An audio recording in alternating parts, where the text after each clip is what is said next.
is this? Okay, so this one's more. Doesn't matter. Yeah, I think that one's yours. The third one will be for the conference call box, or whatever one you want to use. We'll use the free one for the conference call box. Okay. So you use the third one. Yeah. Yes. Okay. Then Uh-huh. the conference call. Are we starting with the conference call or? We're going to start with the conference call, yeah, but we're going to do our little spiel first. Okay. Okay. It's good. Is it the, oh, that's the third one. I'm like, oh. Oh, this is the So third I'm one. Sorry, so when?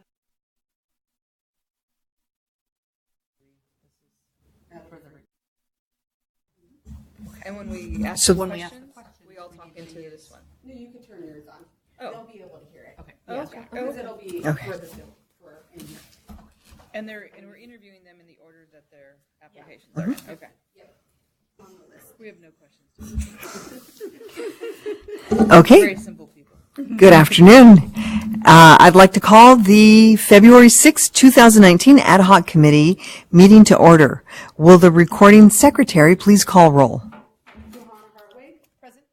Monica Martinez. Present. Ida Rodriguez. Present. We have a quorum. This afternoon, the Ad Hoc Committee will interview candidates for the school administrator position on the Committee of Credentials. There is one vacancy for school administrator on the Committee of Credentials.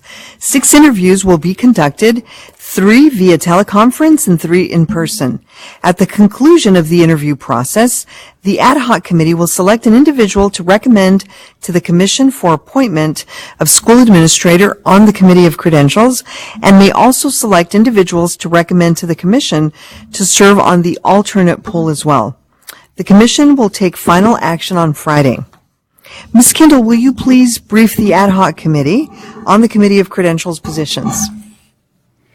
As you know, there are 7 members on the Committee of Credentials. One of those members must be a certificated administrative employee in the public schools. The 6 applicants that you will be interviewing today meet that criteria. You will be recommending one member who will serve in that position on the Committee of Credentials beginning in July of 2019. You may also recommend alternates. You have some prepared questions for the applicants. You may, of course, ask any follow-up or additional questions you like in order to facilitate your recommendation. I will be happy to answer any questions before the interviews begin. Thank you so much, Ms. Kendall. The first candidate is Mary Beth Murray. Ms. Murray will be interviewing via teleconference for the school administrator position. I'm going to go ahead and give her a call. Okay?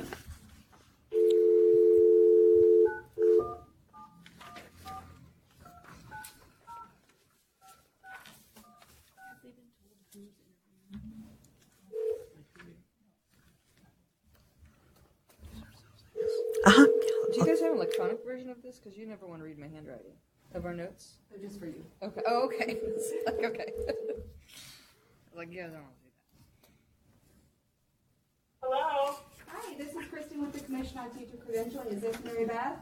it is Mary Beth. Hi, Mary Beth. I'm great, thanks. We're here with the Ad Hoc Committee, and we're going to get your interview started. So I'm going to turn you over to our chair. Oh, wonderful. Thank you. Hello, Ms. Murray. Hi, how are you? I'm doing well, thank you. This is Ida Rodriguez, and I'll be chairing the Ad Hoc Committee. And I also have 2 other commissioners with me. I'll let them introduce themselves. Okay. This is Commissioner Johanna Hartwig. Nice to meet you, Mary Beth. You too. Hi, I'm Commissioner Monica Martinez. How are you? I'm doing well, thank you. Great. All right. So let's get started. Thank you for speaking with us today. We're going to ask you a few questions, and at the end of the interview, you'll have an opportunity to ask us any questions that you may have. Okay. All right. So Commissioner Hartwig will start the questions. Thank you.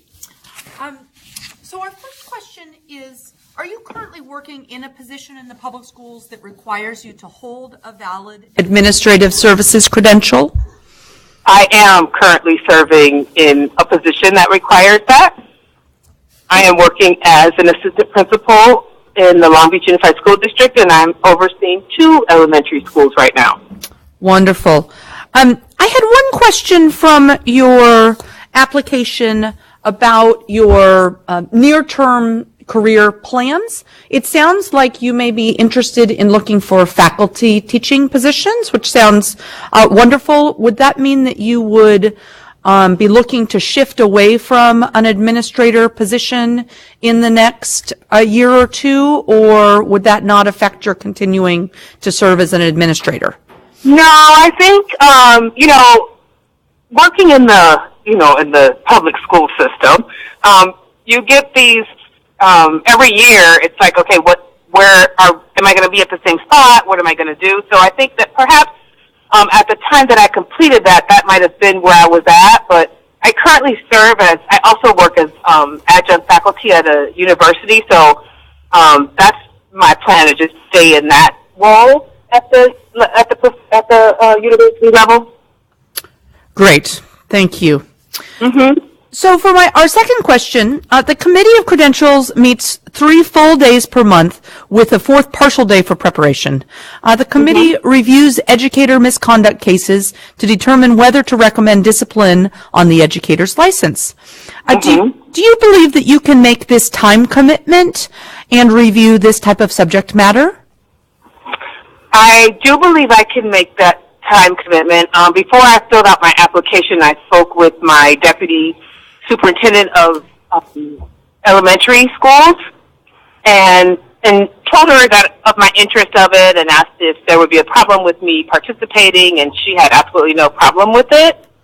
And then I understand as an administrator right now that I often have to evaluate my staff and determine if I have effective teachers in front of my students every day. So I think that, following some of the guidelines that I've learned in that role, that I can apply my learnings to this role as well. Great. Just one follow-up there. So that's great that your deputy superintendent gave you the sign-off for this commitment. It is quite a significant time commitment. Do you think that you would be able to make the time within your other obligations for your current roles and still be able to meet those obligations as well as meet your committee work? I believe that I can, yes. I am finishing up my doctoral dissertation, and that will be finished in May, so that's going to be a commitment that's taken off of my plate. And then this is going to be my final term as adjunct faculty at the university. So I think it won't be a problem for me. Okay, great. Thank you very much. Hello, it's Commissioner Rodriguez now. And hi. And I'd like to know if you could tell us why you're interested in the Committee of Credentials. What interests me most in the Committee of Credential and why I'm interested in this is because my doctoral dissertation is on early childhood teacher preparation. And I think, some of the work that I've been doing has been centered around what we do as educators to prepare our teachers to go out into the field and to go into classrooms and teach. And so the commission, by what the commission does, naturally just licenses people and does that sort of work. And I think it all kind of aligns together with my interests. So that's why I feel like I would be a good candidate to serve on the committee. Okay, and are you aware that this particular committee deals with discipline issues? Yes. Okay, all right. And I am. Do you know of any of the current members who currently sit on the Committee of Credentials or any of the commissioners that are on the Commission on Teacher Credentialing? No, I don't know any of them. I actually have the list here in front of me of the people that hold offices and that are members, and I don't know anybody on this commission. Okay, well now you know us. Hi, and I have check marks next to your name just to say, oh, I talked to her. Well, now you're going to meet a third. So I see Heidi and I see Monica, and I'm sorry, I didn't get my third person's name. Johanna Hartwig. Oh, Hardwick. Yeah, and I didn't see your name on this list, so I'm looking at commission form that starts with. Maybe because I'm a newer commissioner, perhaps it might be. was within the last year. Yes. Oh, okay. Yeah. Okay. So I just joined more recently as one of the public representatives. I see. Okay. Well, so hi, I'm Commissioner Martinez. So now you know three of us. My face, anyway, if not if not on documents. But anyway, Right, at least I've talked to you. yeah, I'm going to ask you, a pretty straight up question, and then we're going to move into a little bit around scenario discussion. So, what strengths or qualities do you feel you possess that would be an asset in serving on the Committee of Credentials? And then let's talk about that a little bit, and then let's always move to the other side of the continuum and talk about the weaknesses that may impact your service as well. Oh, wow.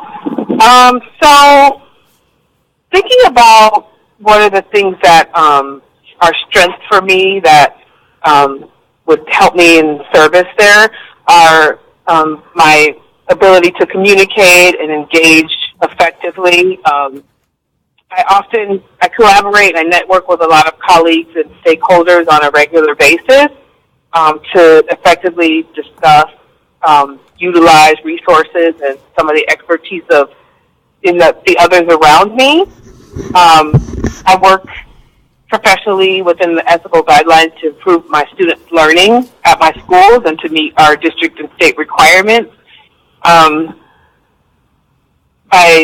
constantly model professional behavior, cultural competency, and I understand the ethics and what's necessary to be an effective educator. Mm-hmm. And so I demonstrate that knowledge and understanding of the state's public education rules and regulations on a daily basis. Mm-hmm. So I think that those are some of my strengths. Great. That's really wonderful. Thank you for expanding on that. And so let's always talk about our least favorite topic, our weaknesses. So for me, I can take on a lot of responsibilities at one time. You probably have recognized that from my resume and things that I do right now. I'm trying to think of an area that I can improve in, and I'm kind of stumped. So. Well, I think I appreciate your transparency around a potential weakness impacting your service. So, yeah, what they say is strength overdone is a weakness, right? Right. Well, let's talk a little bit about scenarios. I'm going to give you a scenario, and for each one, tell us whether you would close the matter or recommend discipline on the educator's credential. Okay. So the first scenario is that you would have before you an educator who has 3 felony drug convictions in 1997, 1998, and 1999, so 3 consecutive convictions. On each occasion, the educator used cocaine. So would you close the matter, or would you recommend discipline on the educator's credential? Okay, so was this a new... Okay, I've never done this before, so I don't know what the correct answer is, but just thinking about the consecutive years that these felonies have continued to happen, I would definitely push toward not closing it. What was my other option? Recommend discipline. Mm-hmm. Yeah, I would recommend discipline. Okay. Thank you. The second scenario is an educator was convicted of a single count of disturbing the peace in February of 2018. The educator used profanity in a restaurant while under the influence of alcohol and while children were present. Would you close the matter, or would you recommend discipline on the educator's credential? Okay, so let me ask you a question, because again, this is new to me. Is there some sort of investigation that's done, and after the investigation, this is what was found to have happened? Yes, and I'll turn it over to Ms. Kimball so she can explain this to you. Okay, thank you. Sorry. No sorries at all. So the standard that's being used by the Committee of Credentials is a probable cause standard. It's a low standard of review. And the material that's available to the Committee of Credentials is whatever we've been able to gather in the file. And in a criminal case, that hopefully will be the complete criminal record, the court documents, and the police report. But if the case is older, that may not be available. So sometimes you're working with a lot of information, and sometimes you're working with very little information. You're aware of convictions, but you may not have all of the facts and circumstances surrounding that. When you have cases involving school districts, it really depends on the information the school district has been able to provide to the commission at that point in time when you have to review it. We may have more or less. So in each instance, you're being asked to make a decision potentially without a full investigation in front of you, but hopefully with enough information that you can reach a probable cause standard. Is that helpful?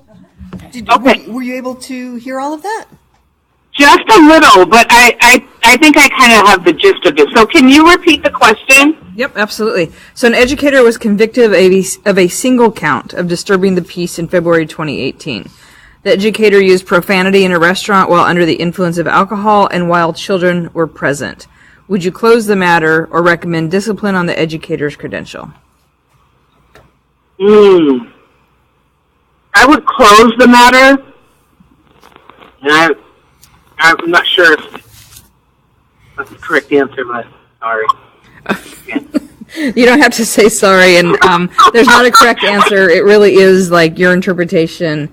So we'll move on to the third one. May I just ask a follow-up, though? So that's, we're not looking for that there's absolutely one correct answer, but I would love to hear just a little bit more of your thinking about that. So what made you think, in this case, actually, I would close the matter? Could you help us think about your reasoning a little bit more there?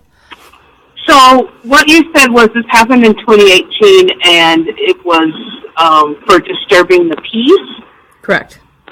right? And then what was what else? The educator. The There were educator, children present. yeah, used profanity in a restaurant, so that's the public setting, right? While under the influence of alcohol and while children were present. Okay, so my thinking was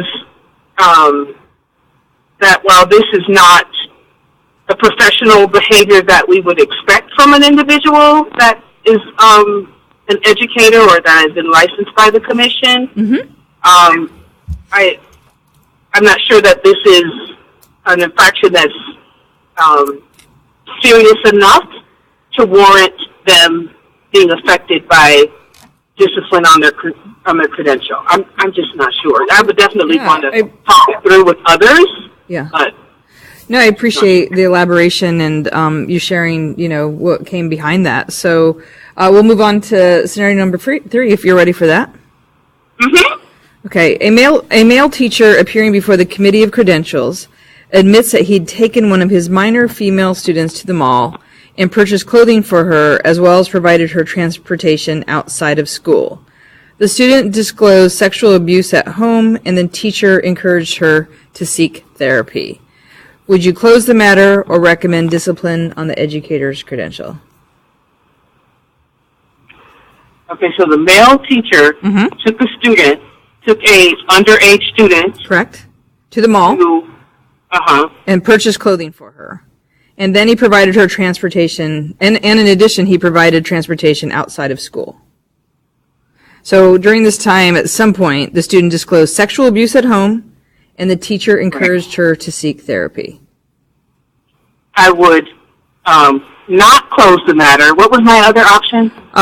Recommend discipline on the educator's credential. I would recommend discipline on the educator's credential. Great. And what would be your reasoning for recommending discipline? Well, I think that as a mandated reporter, if this child has disclosed information to the teacher about what's happening at home, that's one red flag for me. The other is at no time should this teacher be, especially with the background that the student has already shared with him, should this teacher be alone with this student in their vehicle, their personal vehicle, and it's a male student, a male teacher. I just don't think that, professionally, that's something that should be looked at as, as being okay. Yeah. Well, thank you again for sharing, for going through the scenarios with us, and also Mary Beth for sharing your rationale behind it. I'm going to look at the other commissioners to see if there's clarifying questions on any of the questions or the scenarios. That was the next question. No, go ahead. This is Commissioner Hartwig again. Thank you for your written application as well as for this interview. You have a lot of very interesting experience, and I just wanted to ask a follow-up question about how some of that might, you think, enrich or detract from the work that you would do on the Committee of Credentials. I saw that you were a representative of the Teachers Council when you were working back at Prisk Elementary. How do you think that might have an impact, either helping or in any other way, the work that you would do on the Committee of Credentials? Well, I think, being on the Teachers Council, I was on the Teachers Council when I was a teacher. So being in the role that I'm in now, and being a teacher, I get to understand administration, and I get to understand teaching from both sides of the table, right? So I think being on Teachers Council, what my role at Teachers Council was, I would attend district meetings, and they would give us information about things that are happening in the district, things that are coming down the pike, things that administration is going to be looking for from teachers, and then I would take that information back to my school site and report it out to the rest of the teachers on site. So that was my role on the Teacher Council. I think that my role as a teacher at some point would definitely influence my work on the committee, because I would have a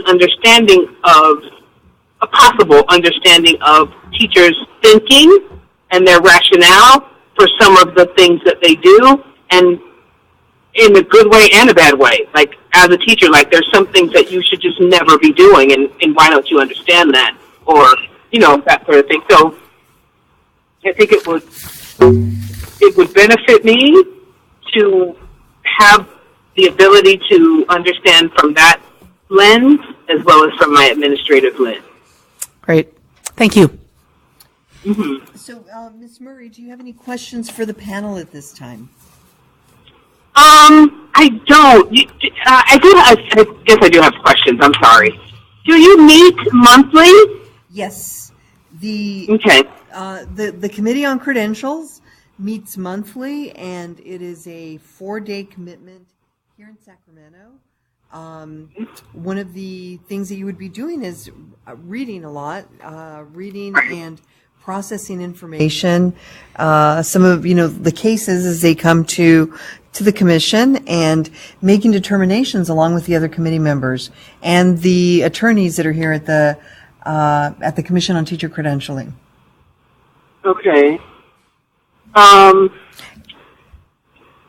then the other question. Oh, I know that a lot of the reading that takes place, is this typically done like there, or like would I get information ahead of time and then come there and do some of my readings, or I just read right within the 4 days and then we meet to go over the cases? So I'll turn it over to Ms. Kimball, and that way she can give you a little more information on my first answer, and then she can tell you about that as well. Okay, great. Thank you. Actually, it was just to follow up on the information you gave, a little bit more detail. We do try to upload most of the materials on the Friday before so that you have an ability to look at some of the documents over the weekend. However, there are extensive full paper files on each of these cases, which you cannot review until you get here. And so that's why folks come on the Tuesday before. They fly up or drive over and pick up the files, and they have to review those files. And usually what happens is you will review the files of the cases that will be heard the next day that night. So it's a tremendous, we're talking literally about thousands and thousands of pages. So it's a tremendous amount of reading that has to be done in a short amount of time. And as I said, so what happens in most cases is you get a nice overview over the weekend, if you have the time, and then you do the more detailed work once you get here. Each case is discussed by all the members in a committee setting. So everyone will have read it and everybody will discuss it, and then you'll make a recommendation. That recommendation will then either be accepted by the respondent or not, and then it goes to the commission to adopt that recommendation. So you're not making a decision, you're making a recommendation based on a tremendous amount of reading. We can't emphasize that more. I see. Okay. Any other questions? And no, I just want to make sure that this is a voluntary position, correct? Correct, yes.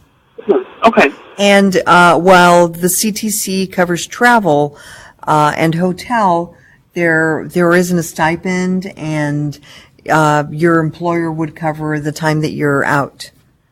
Right. Okay.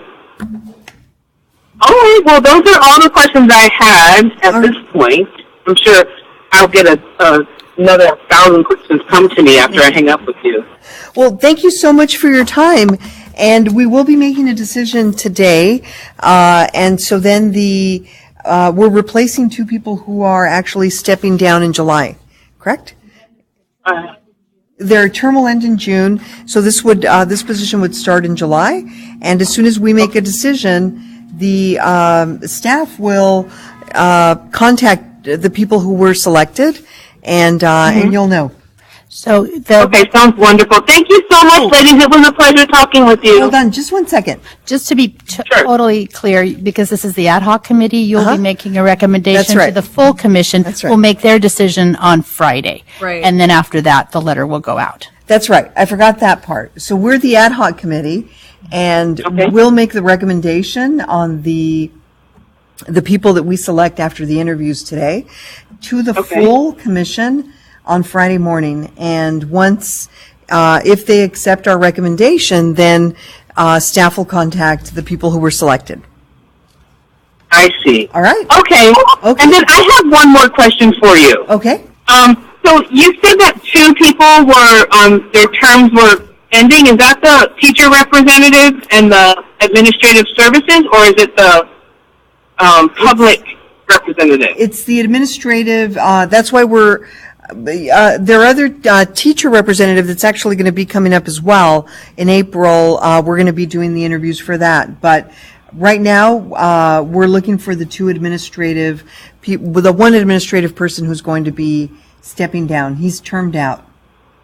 I see. Okay. All right. Oh, wonderful. I'll look to hear from you either way. Okay. Thank you. Thank Bye-bye. you very much.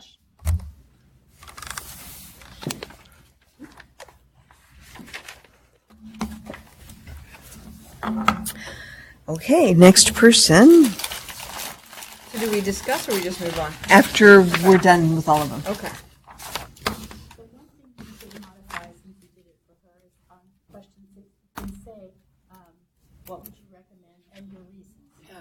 Yeah, I thought about that too. I wrote that because that was really good when you guys asked. Yeah, I said in your reasoning. Yeah. Okay. And so now we have Mark Ryan. By phone too? Okay. So moving on, the second candidate is Dr. Mark Ryan. Dr. Ryan will be interviewing via teleconference for the school administrator position. Dr. Ryan is currently an alternate for the school administrator position on the Committee of Credentials, and we'll be contacting him via teleconference.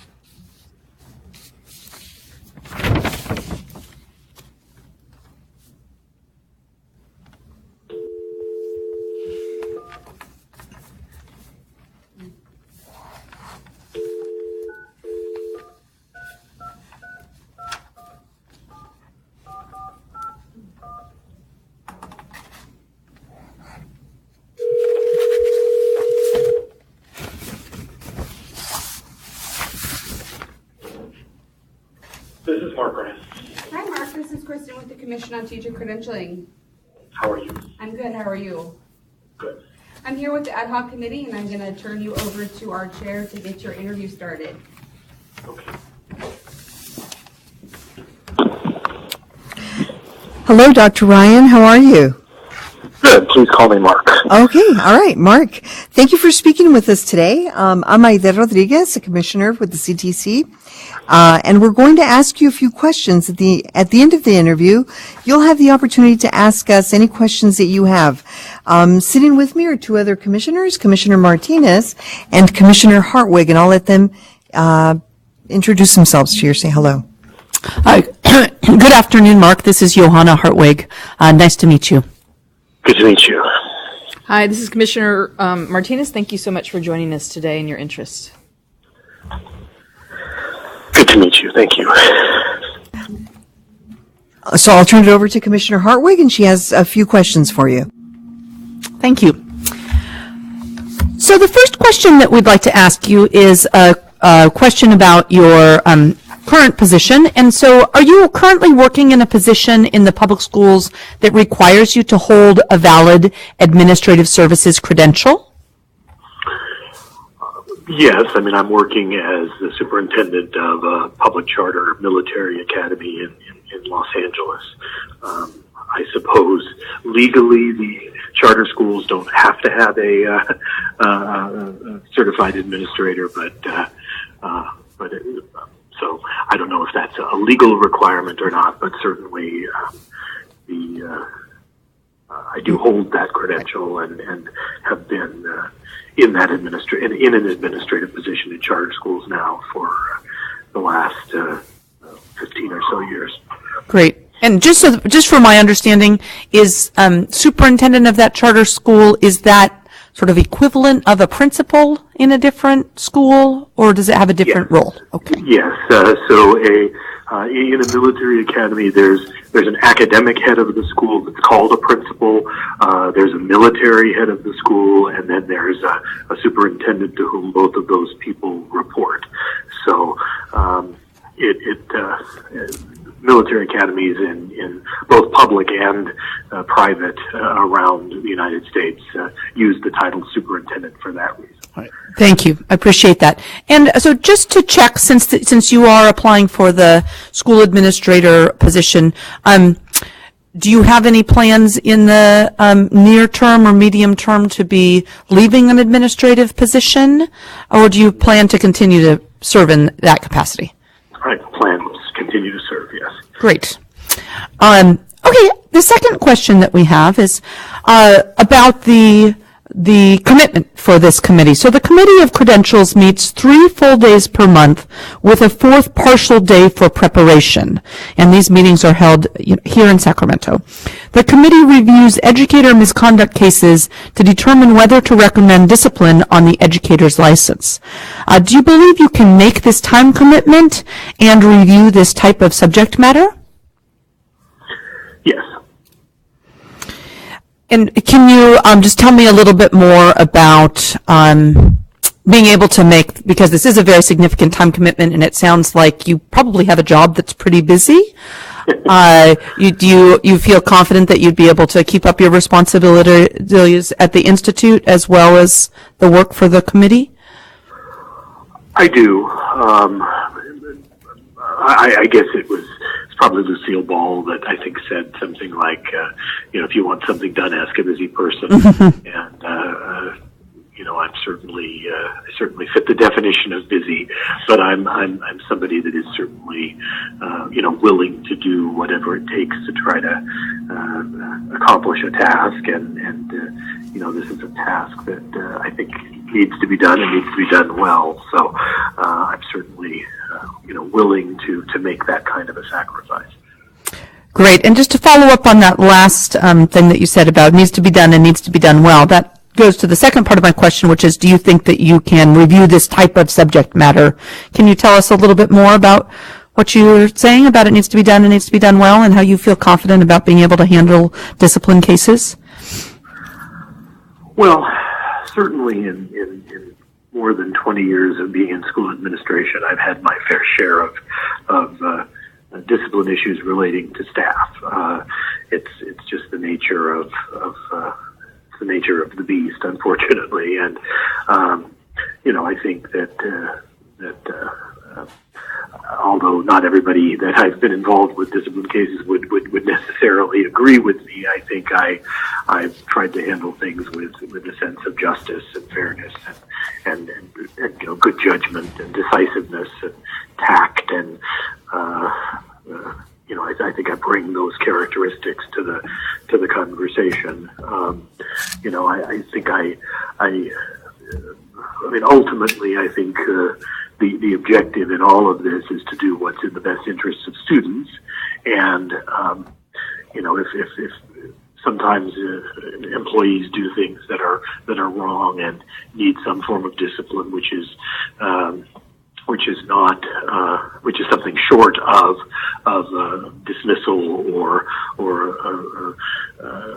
suspension or something along those lines, and other times dismissal or suspension is absolutely appropriate, and making the right decision about given those circumstances is part of what a good leader has to be able to do. So I certainly think I've had a lot of experience doing that and kind of looking at all of the facts and weighing facts and doing what ultimately is in the best interest of kids. Great, thank you. Appreciate that. I'm going to turn it over to Commissioner Rodriguez now. Okay, hello again. Hi.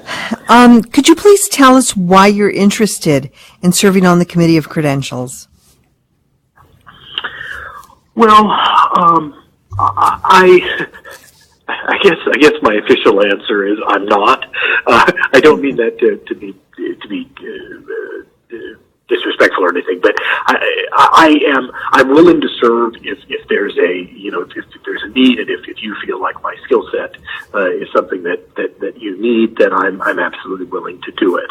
I guess you've got 4, 5, 6 other potential candidates, and if you've got some exceptionally qualified people, then I'm also just as happy not to serve, because I don't want to. I certainly don't want to take it away from somebody who really wants to do it either. I feel like what we need especially in public service is people who have strong judgment and good sense of right and wrong and justice and fairness and decisions that are level-headed, and I think I bring those skills to this kind of work. But I'm not. It is not my career goal to serve on the committee. I'm willing to do it, and I'm very very happy to do so if that's what the commission decides is best. But I also very, very transparently want to say that if there are several other really wonderful, competent, qualified people that the commission thinks would do a great job, then I'm happy to. I've been an alternate on that committee for the last many, many years, and was never actually called because my services weren't needed, but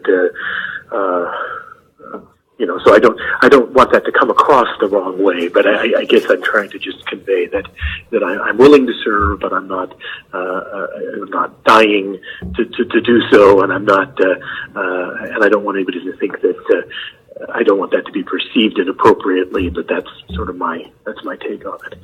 Okay, I get it. Thank you. And do you know any of the current members that are on the Committee of Credentials? No.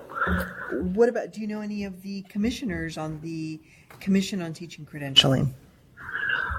Well, I've appeared before the commission on a number of occasions in the last many years over issues where I worked with Mary Vixie, Sandy on issues like designated subjects credentials work, and I've Linda Darling Hammond and I have known each other for many, many years, but I don't. I knew Shane Martin when Shane Martin was on the commission. Okay. But I don't know anybody personally or well enough, or would consider myself a friend of anybody currently on the commission other than maybe Linda. Okay, thank you. This is Commissioner Martinez, and I have a couple of questions for you as well. And one of them is regarding kind of your reply to some scenarios I'll put in front of you. But the first question is, what strengths or qualities do you feel you possess that would be assets in serving on the Committee of Credentials? Well, I've certainly spent a long time in schools, and I have a fairly wide swath of experience at dealing with student issues, personnel issues, parent issues, all the kinds of things that typical school site administrators have to deal with. And heading a charter school, certainly I've had a lot of experience dealing with staff discipline and retention and in some cases, severe misconduct kinds of situations. And so I've had and that experience is something that I think I would bring to the table. I also, because I've managed large organizations, including 30 plus years in the State Guard, I have a significant amount of experience managing people and having to deal with all the complexities of human resource management, and including hiring and terminating and evaluating, and in some cases where employees have engaged in some form of misconduct, I've obviously had to conduct investigations and or receive reports of others who've conducted investigations and make decisions about their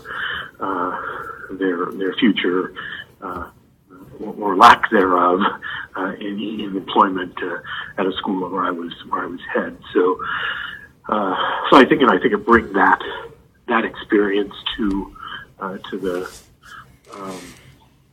table that maybe other people may not bring, just because I've supervised thousands of employees over my career, and that's a specific, I would argue, a specific strength that I think I bring. Okay. And so then on the other side of the continuum, what weaknesses do you feel you possess that may impact your service? Well, I am I believe in compassion. I believe in being treating other people the way you want to be treated. I believe in giving people a benefit of the doubt when there is doubt, and that compassion, that soft-heartedness, has in a number of cases, I think, been perceived by others as a weakness, and arguably is a weakness. I think that one of the things that I believe about the work of the commission is that there are there are certain statutory and regulatory components of this that say, if this, then that. And certainly those are cases where it would seem as though there's not a whole lot of gray area. But in cases where there is gray area, I would say one of the weaknesses that I would bring to the table is trying to give people benefit of the doubt, and especially if there is doubt there. Now, if somebody says, "No, I really did this," and whatever it is, and it's something that is clearly inappropriate, then I've got no problem meting out justice for something that I think is legitimately earned. Great. So, well, that's probably actually a really good transition to our scenarios that we're going to go through right now with you. So I'm going to give you 3 scenarios. We'll just go one by one. For each one, please discuss whether you would close the matter or recommend discipline on the educator's credential and your reasoning behind your decision. So for the first scenario, it's about an educator has 3 felony drug convictions in 1997, 1998, and 1999. On each occasion, the educator used cocaine. Would you close the matter, or would you recommend discipline on the educator's credential, and what is your reasoning behind your decision? What does the statute and or commission policy say about that that circumstance? We're gonna have. I'm really not trying to be obnoxious. No, that's a great. No, it's a very good question. Clearly, one of the things that I would want to do is to know the answer to that question. Right. We're turning it over to our legal counsel. Yes. Well, not really, and I wouldn't defer to counsel, but I would just ask. Oh no, we have a representative here from here. CTC who's going to actually answer your question. So she's a little far away, so let us know if you can't hear. Okay. So you had mentioned standards. There are certain criminal convictions that have a specific consequence, so there's no discretionary review on those.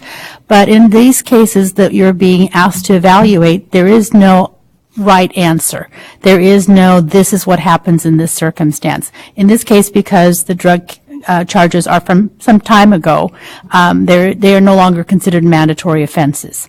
So you are making that discretionary decision as to what discipline, if any, is warranted. The reason these scenarios are being provided is because there are no guidelines on these particular scenarios. We're looking to see what factors you would consider in making a determination. That's great. Were you able to hear that okay? Yes. Okay.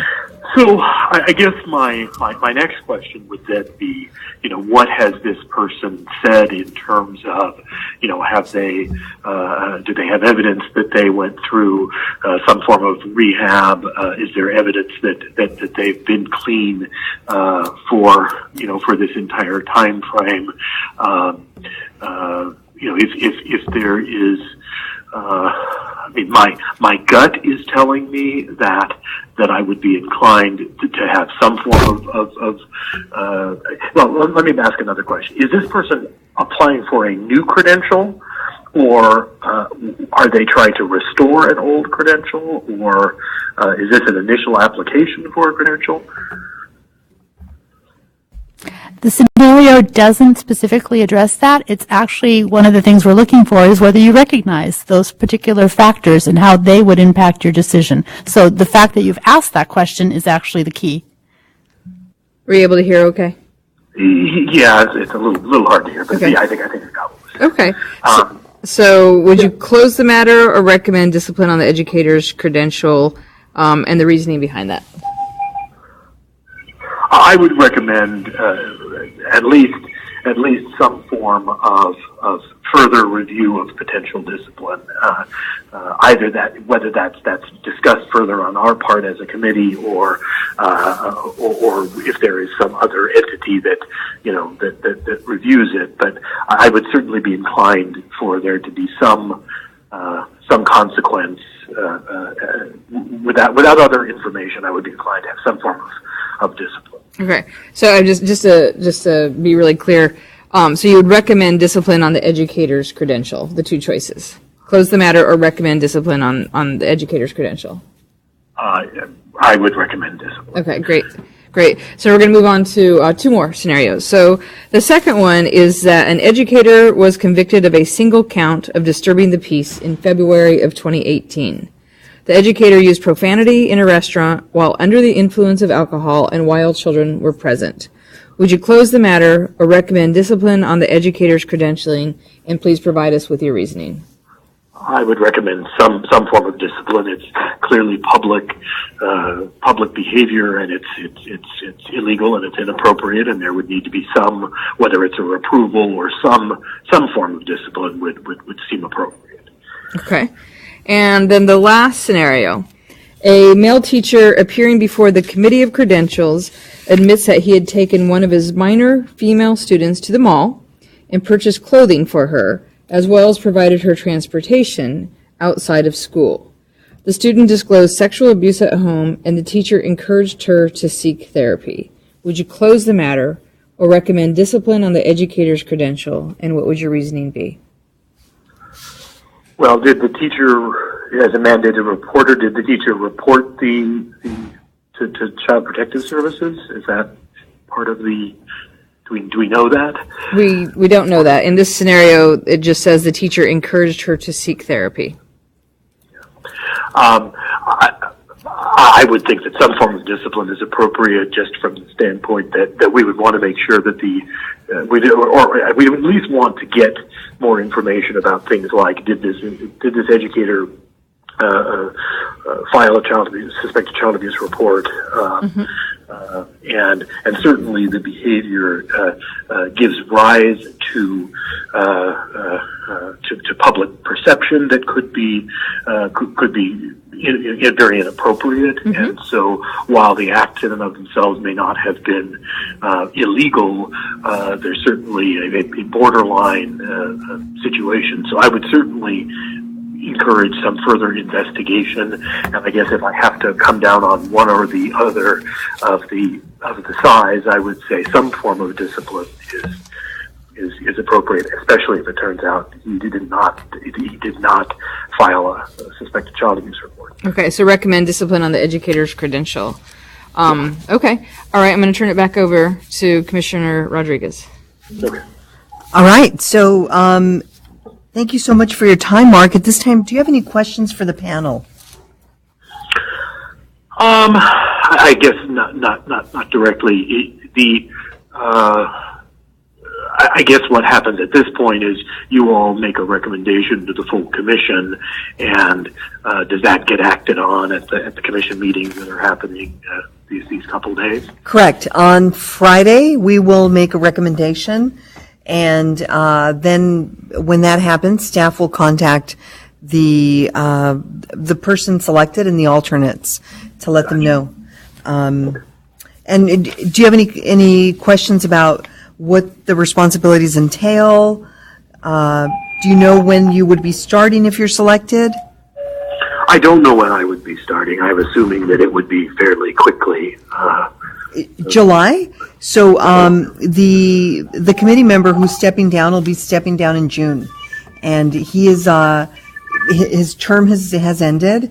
I think 4 terms. So he's termed out, and so the person will be starting in July. Gotcha. Okay. Okay.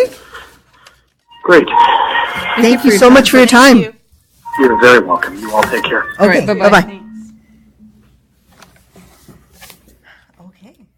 How are we doing on time?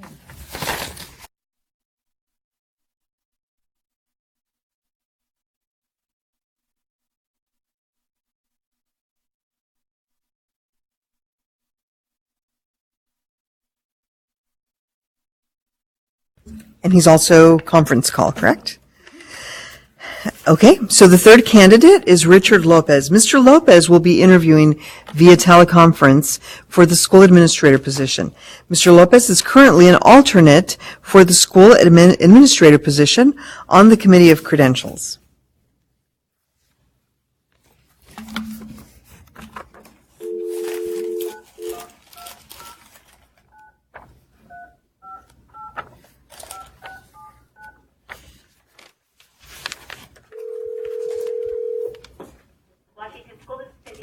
Hi, Cindy. I'm calling for Richard Lopez. This is Kristen with the Commission on Teacher Credentialing.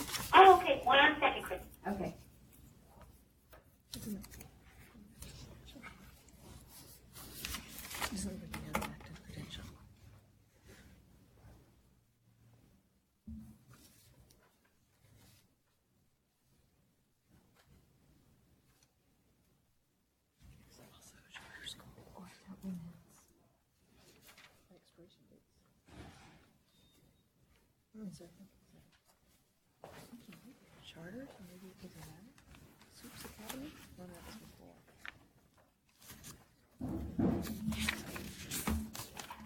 Good afternoon, this is Richard. Hi, Richard. This is Kristen with the Commission on Teacher Credentialing.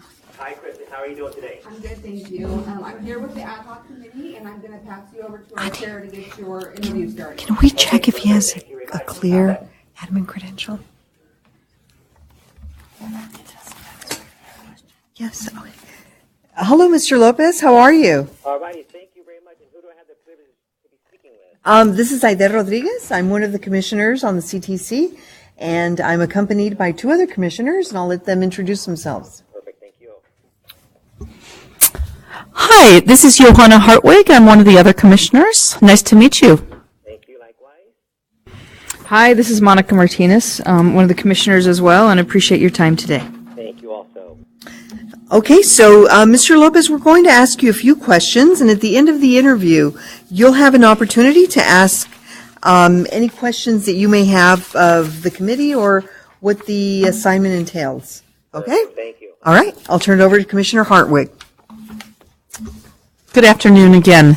So the first question I have is, are you currently working in a position in the public schools that requires you to hold a valid administrative services credential? Yes, ma'am. I'm currently a superintendent principal out at Merced River School District. Great. And so you currently hold a clear administrative credential? That is correct. Okay. Great. My second question has to do with the substantial workload that is required for members of the Committee of Credentials. The Committee of Credentials meets 3 full days per month with a 4th partial day for preparation. The committee reviews educator misconduct cases to determine whether to recommend discipline on the educator's license. So I have 2 questions about this. First is, do you believe you can make this time commitment for the committee work? Yes, ma'am, I sure can. So just to follow up on that, you think that you would be able to continue to shoulder the, I imagine, hefty load for your work as superintendent and principal, but 4 days a month, have 3.5 to 4 days outside of the office in Sacramento? Yes, ma'am, I sure can. Great. And then the second part of the question is, these are educator discipline cases, and do you feel confident that you're able to handle this type of subject matter? Most definitely, 100%. Can you tell me a little bit more about why you feel that way? In my role as superintendent principal and the previous role as 8 years as principal, I dealt with with personnel incidences and was able to handle those.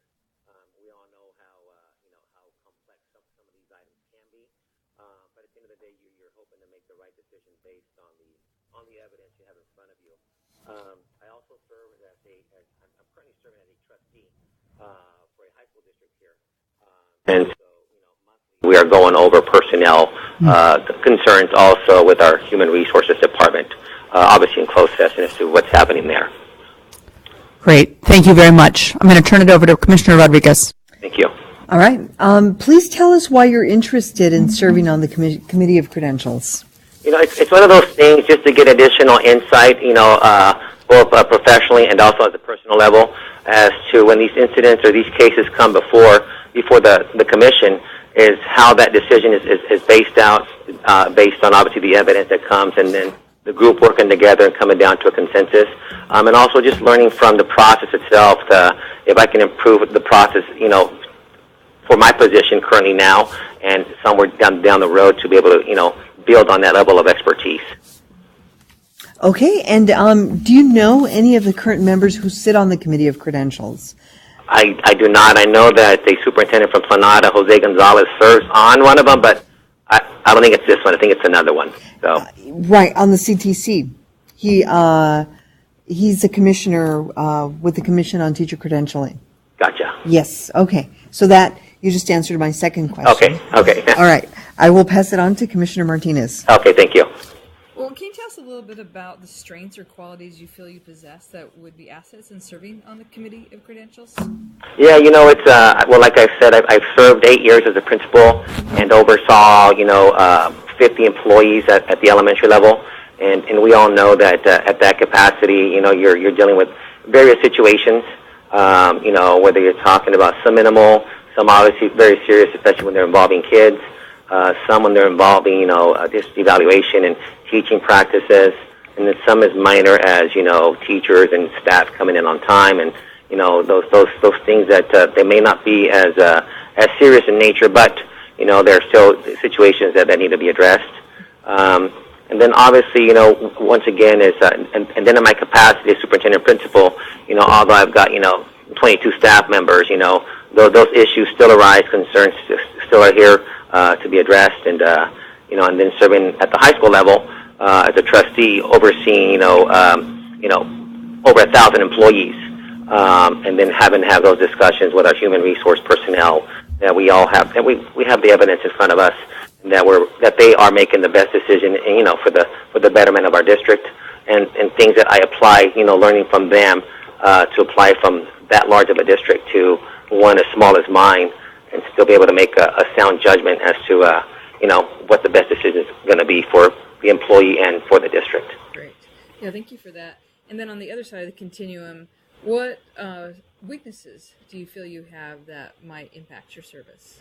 I'm just trying to think as far as weaknesses. I do understand the time commitment. I mean, I think the big issue is going to be the time constraint, but one that I'm open to obviously that challenge to see exactly what this whole process entails, because it's something that I do want to take away just to learn more from it. And like I said, just to be able to apply some of those practices, either in this position or one in the future for myself. Great. I appreciate that. Now I'm going to go into a bit of scenarios. Okay. So I'm going to give you 3 scenarios, and for each one, please discuss whether you would close the matter or whether you'd recommend discipline on the educator's credential and the reasoning behind that. So the first scenario is an educator has 3 felony drug convictions in 1997, 1998, and 1999. On each occasion, the educator used cocaine. Would you close the matter, or would you recommend discipline on the educator's credential? And tell us a little bit about your reasoning for your decision. Wow, so I'm looking at 97, 98, 99, so we're talking at least 20 years ago was the last incident. Well, I think for me, I'd look at this and, obviously review the case, but being that it's so long ago, is seeing what the outcome was as far as if there was any discipline handed down to that educator. And if there was or wasn't, is maybe I'd consider that case closed, okay. Pending what, if there was a treatment plan, if the educator, I guess was in rehab and was able to overcome some of those obstacles and, is fit to come back to duty and do a great job for the purpose of our school and our students. Great. Thank you. I'm going to move on to scenario number 2. An educator was convicted of a single count of disturbing the peace in February 2018. The educator used profanity in a restaurant while under the influence of alcohol and while children were present. Would you close the matter, or would you recommend discipline on the educator's credential, and what is your reasoning behind your decision? I think on that one, I'd close the matter. That had nothing directly tied in, to a school function, school event. Although it does look bad on the educator side, it doesn't directly impact the work that they're doing for the school district. And I say that because I currently had an employee of mine that received his 3rd DUI, and so we did have to follow through with some discipline on that matter. But it helped out with our situation that he asked for an extension on his PIP, and it wasn't granted for other reasons because he didn't complete it. So that kind of washed that away for us, but not related to the school itself. I would say I'd close that matter. Okay, great, thank you. And our last scenario, a male teacher appearing before the Committee of Credentials admits that he had taken one of his minor female students to the mall and purchased clothing for her, as well as provided her transportation outside of school. The student disclosed sexual abuse at home, and the teacher encouraged her to seek therapy. Would you close the matter or recommend discipline on the educator's credentialing, and please share your reasoning behind your decision? Well, obviously with these matters now even becoming more prominent in education, I'd have to follow up with some sort of discipline, whether it be at a low level or even something even more, just because of the situation itself. When we're talking about a student and teacher possible relationship, it could be, a catastrophe for that teacher himself. But once again, I'd have to go through and conduct the investigation as to what's happening, the inappropriateness, or if there was, and just make sure that that some form of discipline was established for that teacher, because these things cannot be happening, especially in our day and age in education. Great. Thank you so much. I'm going to pass this over to Commissioner Rodriguez. Okay, thank you. Mr. Lopez, do you have any questions of the panel? Just trying to see, like you say, it's a three full days, partial day. How many cases are seen in that amount of time? I'll turn it over to Ms. Kimball, and she can tell you a little bit more about that. Okay. If you can't hear her, let us know. She's a bit further from our phone. Okay. Oh, she's actually going to come over here. Hold on. Thank you for asking that question. Actually, the Committee of Credentials currently is looking at 105 to 106 new cases each month for initial review, and then for formal review, because it is a two-step process. Gotcha. Whichever cases move forward from that first review, which is often, about 80% of them, you're looking at, 70, 80 cases for formal review. It is a huge commitment of time, and we're talking about literally thousands of pages of reading.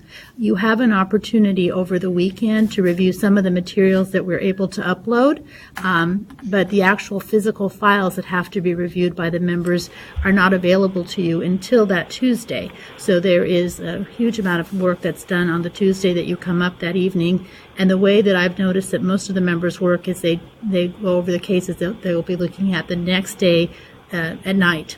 So during the time that you're working on these matters, you probably will not have time to do anything else. Gotcha. Okay, perfect. No. Any other questions? No, I think that's it. That's obviously the biggest thing for me is, obviously I understand the time constraint, but it's something that I'm willing to do so that I can learn from the whole process and, for my own personal and for my professional career. So. Okay, excellent. Well, thank you very much.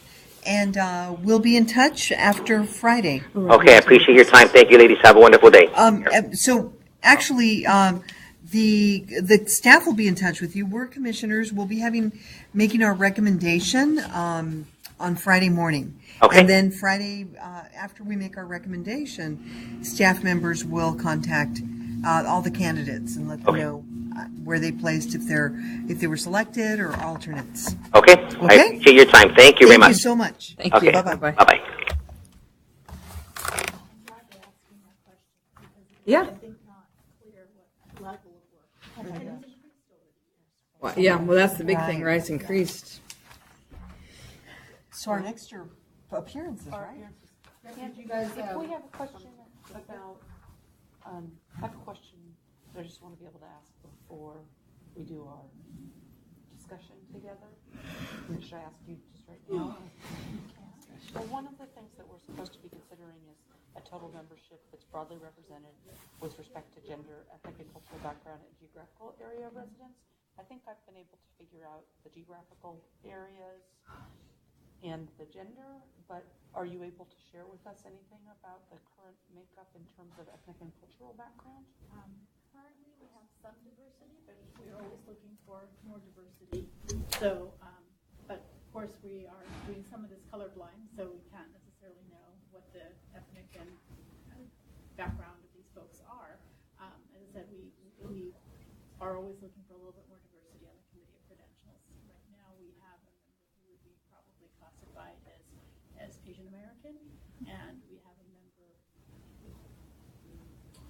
actually the member who would be classified as possibly Hispanic, though hard to tell because of European versus is leaving. So actually, we are lacking in Latinos, we're lacking in African Americans, we're lacking. Okay, that's helpful to know. Okay. Since it's called out as part of our. Yes.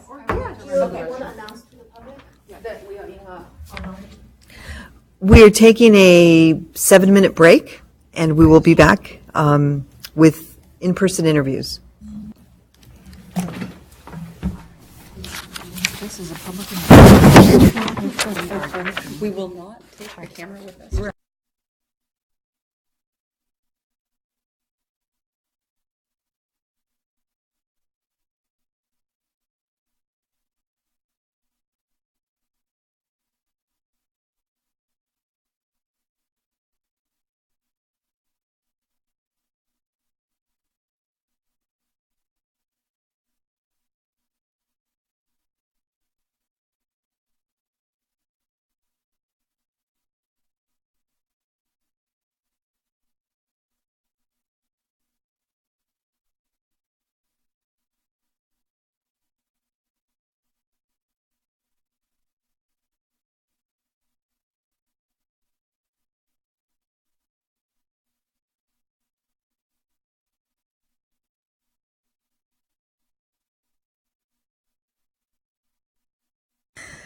Okay, so we are back, and we will now be conducting interviews in person. And we have Ms. Farina with us, who will be our first in-person interviewee. Hello, Ms. Farina. I'm Commissioner Rodriguez, and with me, I'll let them introduce themselves. Hi, I'm Commissioner Martinez. How are you? Very good, thank you. Hi, I'm Commissioner Hartwig. Nice to meet you. Nice to meet you. And so we are the ad hoc committee. We'll be interviewing you for this position with the Committee on Credentials, and then we'll make a recommendation on Friday to the full commission. And once the recommendation is approved, the candidates will be notified. Okay, by staff. thank you. All right. So thank you for speaking with us today. We're going to ask you a few questions, and at the end of the interview, you'll have an opportunity to ask us any questions that you may have. All right, now we'll turn it over to Commissioner Hartwig, and she'll start you out with the first round. So my first question is a straightforward question. Are you currently working in a position in the public schools that requires you to hold a valid administrative services credential? Yes, I'm currently the principal at Matsuyama Elementary School in Sacramento City Unified School District. Right. And do you have any plans in the near term or medium term to leave a position where you need to use an administrative services credential? No. Okay. My second question. The Committee of Credentials meets 3 full days per month with a 4th partial day for preparation and meets here in Sacramento. The committee reviews educator misconduct cases to determine whether to recommend discipline on the educator's license. So I have 2 questions related to that. Do you believe you can make this substantial time commitment? Yeah, I'm capable of doing that. And can you tell us a little bit more about how you think that you'd be able to do that as well as keep up your other hefty responsibilities? Well, it helps that I live here in the capital. I'm close by. My district will provide a sub for this type of work, so I'm able to do that. While my school is large, I also have a head teacher on board who can support, but my school also, while it's large, does not have a lot of disciplinary or stuff that, other than all the mandates and IEPs, that really take a lot of my time. Great.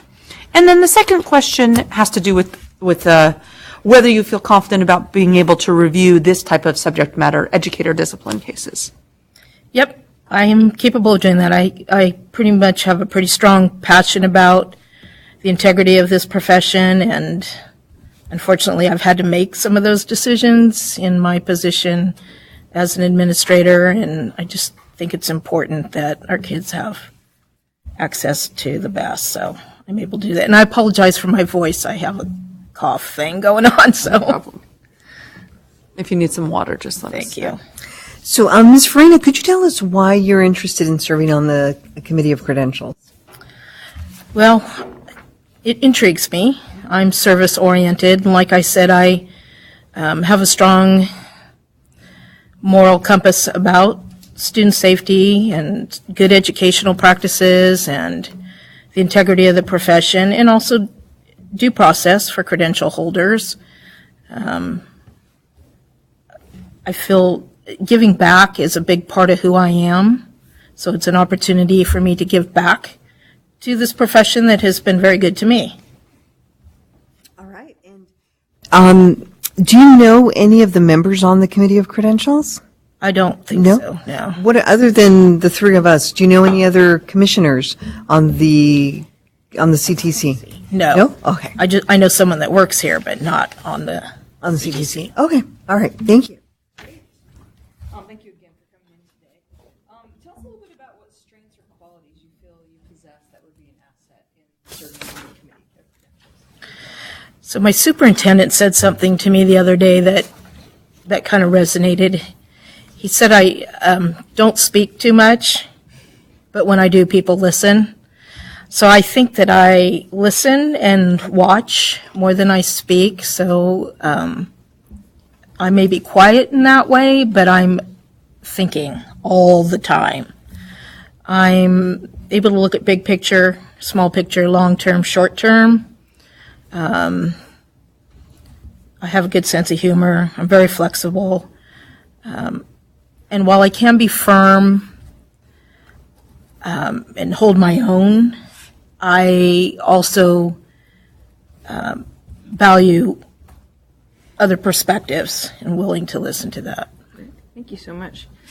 So let's go to the other side of the continuum and tell me a little bit about your weaknesses that might impact your I'm service. hard on myself. You're hard on yourself? I'm terribly hard on myself. Sometimes I overthink, I think. I don't want to say I second guess, but I'm very reflective, so I don't, did I make the right decision? Right. Was that a good thing? Sometimes being quiet can be perceived as a weakness, but I think in action you see how that balances out. Nicely stated. Yeah. Yeah. May I ask just a follow-up about that? I appreciate your candor. You said that sometimes you think you may overthink or second guess. Serving on this committee means dealing with a veritable flood of discipline matters, and frankly, not having the time to overthink or second guess without undermining the process. How does that strike you? So that's where the listening and the watching are important in how I process that. If I have thought partners and people I'm working with, that solidifies within my mind my decision, so I don't do as much second guessing. When I'm on my own as a principal, I don't have a thought partner. It's just me. And I'm making a decision that could affect a child's life, a parent's perception of the school, what have you. So having that thought part, the other commission members, is how I process that. Oh yeah, you make more decisions, quick decisions, even in the profession day to day. Yeah, great. We're going to move to a few scenarios here, okay? So I'm going to give you 3 scenarios, of course, one at a time. And for each one, please discuss whether you would close the matter or recommend discipline on the educator's credential, and then share your reasoning behind that. So the first scenario, an educator has 3 felony drug convictions in 1997, 1998, and 1999. On each occasion, the educator used cocaine.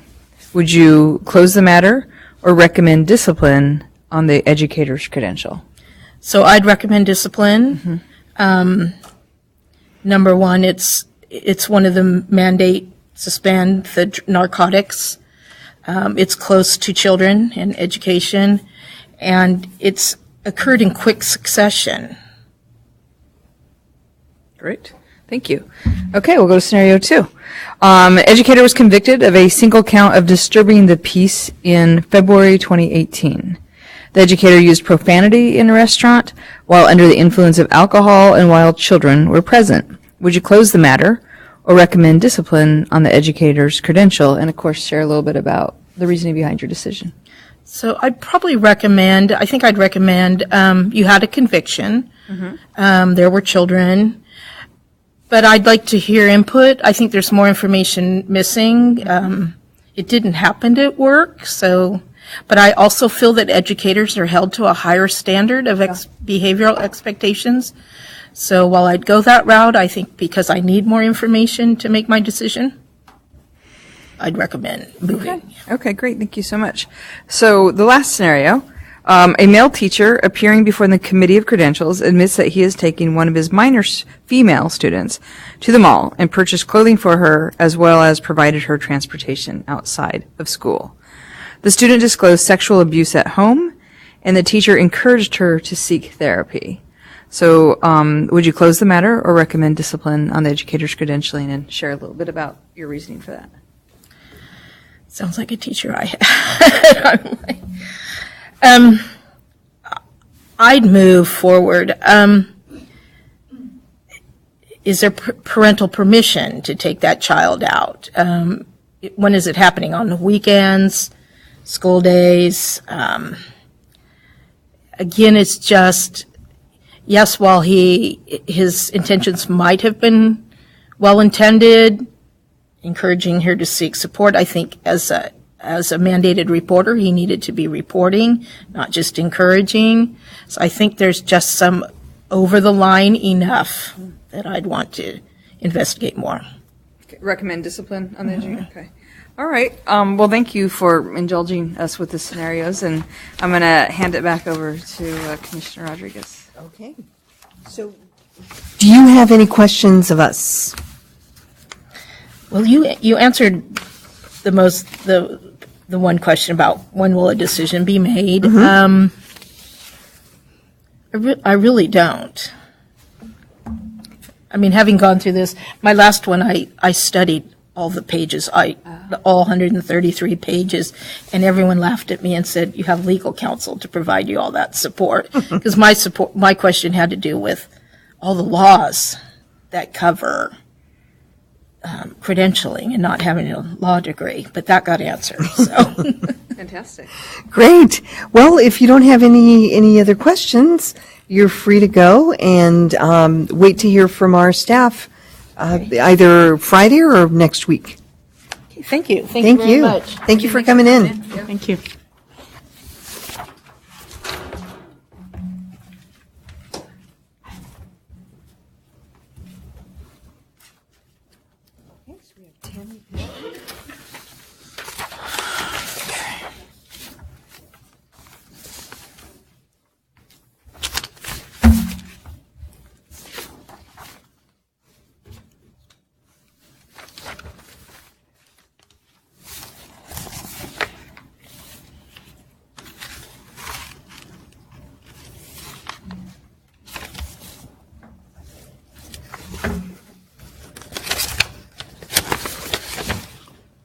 We're actually running ahead of schedule, so she may not be here yet. I don't know, but Right, 2:50. she's we've got a while until.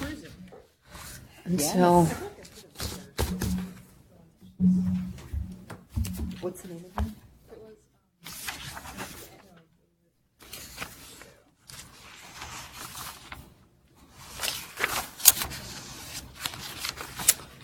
Well, Commissioner Klatt provided one of her recommendations. Commissioner Klatt provided one of her recommendations. So I wonder if she's your colleague. I think so. Excuse me.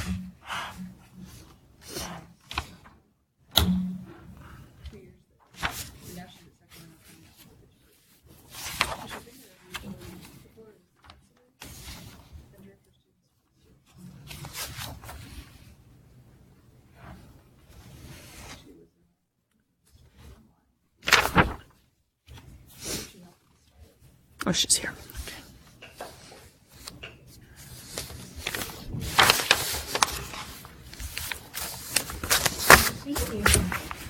Hello. Hi. Hi. Welcome, Tammy. Thank you. We are the ad hoc committee for the Commission on Teacher Credentialing. Okay. And so we're conducting the interview for this opening in the committee, administrative opening committee of credentials. We will make a decision today, we'll deliberate, and we'll make a recommendation to the full CTC on Friday morning. Okay. And then at that point, the person selected will be contacted by staff either Friday or next week. Okay. All right. Perfect. Thank you. And so I'm Commissioner Rodriguez, and to my right. Commissioner Martinez, how are you? Thank you for Hi. coming. Thank you. I'm Commissioner Hartwig. Nice to meet you. Nice to meet you. And so we'll go ahead and get started. Okay. Great. Thank you so much for speaking with us today. We're going to ask you a few questions, and at the end of the interview, you have the opportunity to ask us questions if there's anything that you'd like us to answer. Okay. And let's see, we will start with Commissioner Hartwig. Thanks. So my first question is, are you currently working in a position in the public schools that requires you to hold a valid administrative services credential? Yes, I'm currently working for the Sacramento County Office of Education as the coordinator of teacher induction. And I'm also working within the School of Education, which is the same department, as a coach to new administrators. And that does require me to hold an administrative credential. Okay. And do you have any plans in the near term or the medium term to leave a position in which you're required to have an I do administrative? not. No. Great. Okay.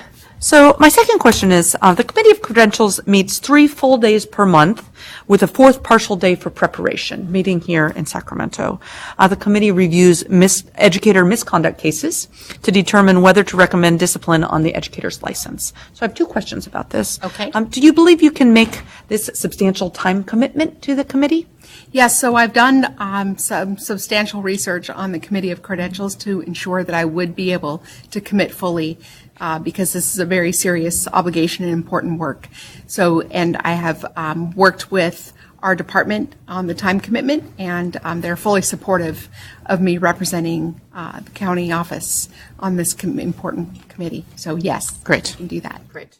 And then do you feel confident about being able to handle this type of subject matter educator discipline cases? And can you tell us why? Yes, absolutely.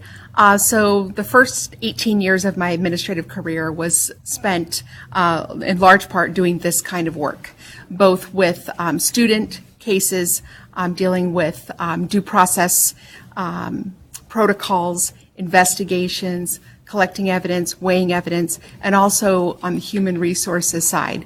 As Director of Student Services and Principal, I had opportunity to work with our Human Resources Department on cases where we were investigating educators and potential misconduct. So I've had a lot of experience in this area with this work. I feel very comfortable with it, well practiced with it, and understand the importance of it as well, and feel that I've been, through experience, able to develop a really strong balance of preserving educator rights of due process while maintaining student safety and upholding the standards that we all want to have in our profession. So. Great. Thank you very much. Yes. So you almost answered my question, and I think you probably did, which is the why are you interested in serving on the Committee of Credentials? Yeah. So I believe that educators are very valuable people, and that education is the most wonderful profession you can be in. And I am passionate about this work, about ensuring that every student has a high-quality educator in front of them. I've been a teacher myself, and I see how hard teachers work, and I want to ensure that teachers have a fair process when they're before this committee, but also that students have the safest, strongest educators they possibly can. And I take this work very seriously and would want someone with my level of background and experience weighing these important decisions. Excellent. Thank you. And do you know anybody who is currently serving on the Committee of Credentials? I do not. All right. Do you know anybody who's on the CTC? I do. Bonnie Klatt is a commissioner, and she and I work together at my former school, Natomas Charter School. Okay, great. Thank you. Provided you a very nice recommendation. Thank you. Thank you. Thanks so much. I think one of my questions probably goes a little bit on what you've already started to share with us, but what strengths or qualities do you possess that would be assets in serving? So I think my strongest asset is just my level of experience with this kind of work. Not only investigating matters of student discipline, which has a similar skill set in looking at the collection of evidence, the weighing of evidence, interviewing witnesses, determining validity of evidence, but also my extensive work in looking at possible employee and educator misconduct. In terms of our human resources work, I've been involved in looking at cases of sexual harassment, of employee fraud, various kinds of things relating to potential misconduct. So I feel that I have developed over these last 18 years a very strong sense of what it takes to render a fair decision and how to work collaboratively with others who may see things differently than myself, and remaining open to those different perspectives, my colleagues as well, because I understand this is a collaborative committee as well. Thank you. So, similar but Yeah. What do you think your weaknesses are that might impact your service? That's a good question. So I'm a pretty empathetic person, and so it's a decision is for me is always going to fall if it's 50-50, it's always going to fall to the student and what is in the best interest of the student. However, that does not mean it's easy to say to a credential holder, your credential is revoked or your credential is suspended. So that would be, my empathy is sometimes challenging for me to feel good about that decision, but I will make it in the best interest of students because that's what our charge is.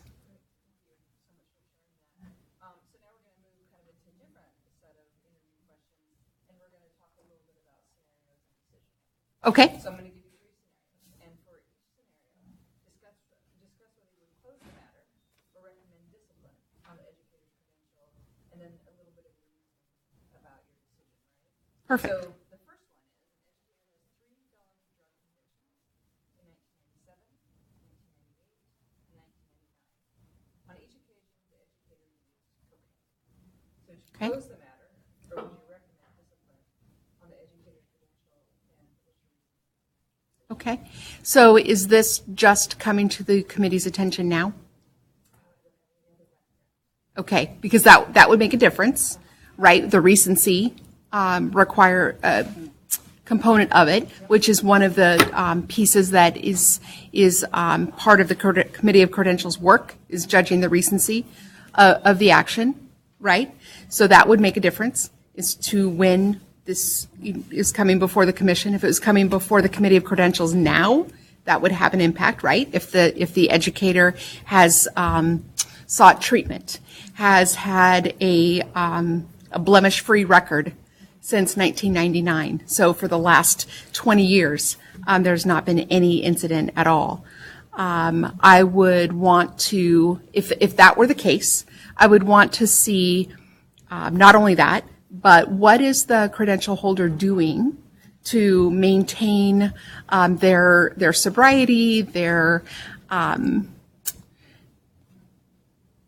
the word I'm looking for? Their ability to make sure that there is not going to be an incident like that again. What kind of counseling have they undergone? What kind of treatment have they undergone? What are they currently doing now to ensure that this is not going to occur again? All of that would make a difference in my decision. If this was a circumstance where it was more recent conduct before the commission, and this credential holder has shown a pattern of using cocaine on 3 different occasions, and now it's the next month that is coming before the commission, and the credential holder has done nothing to mitigate their conduct, has not sought treatment, has not engaged in any kind of counseling, then I would recommend adverse action for that credential holder.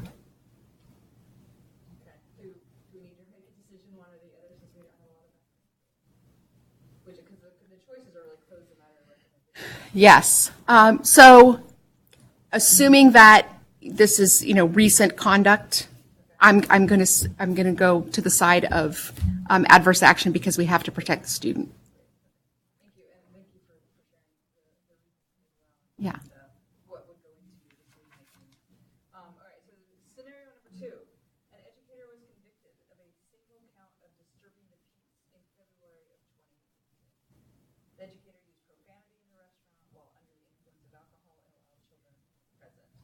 So would you close the matter, or would you recommend discipline on the educator's credentialing and share thoughts about this?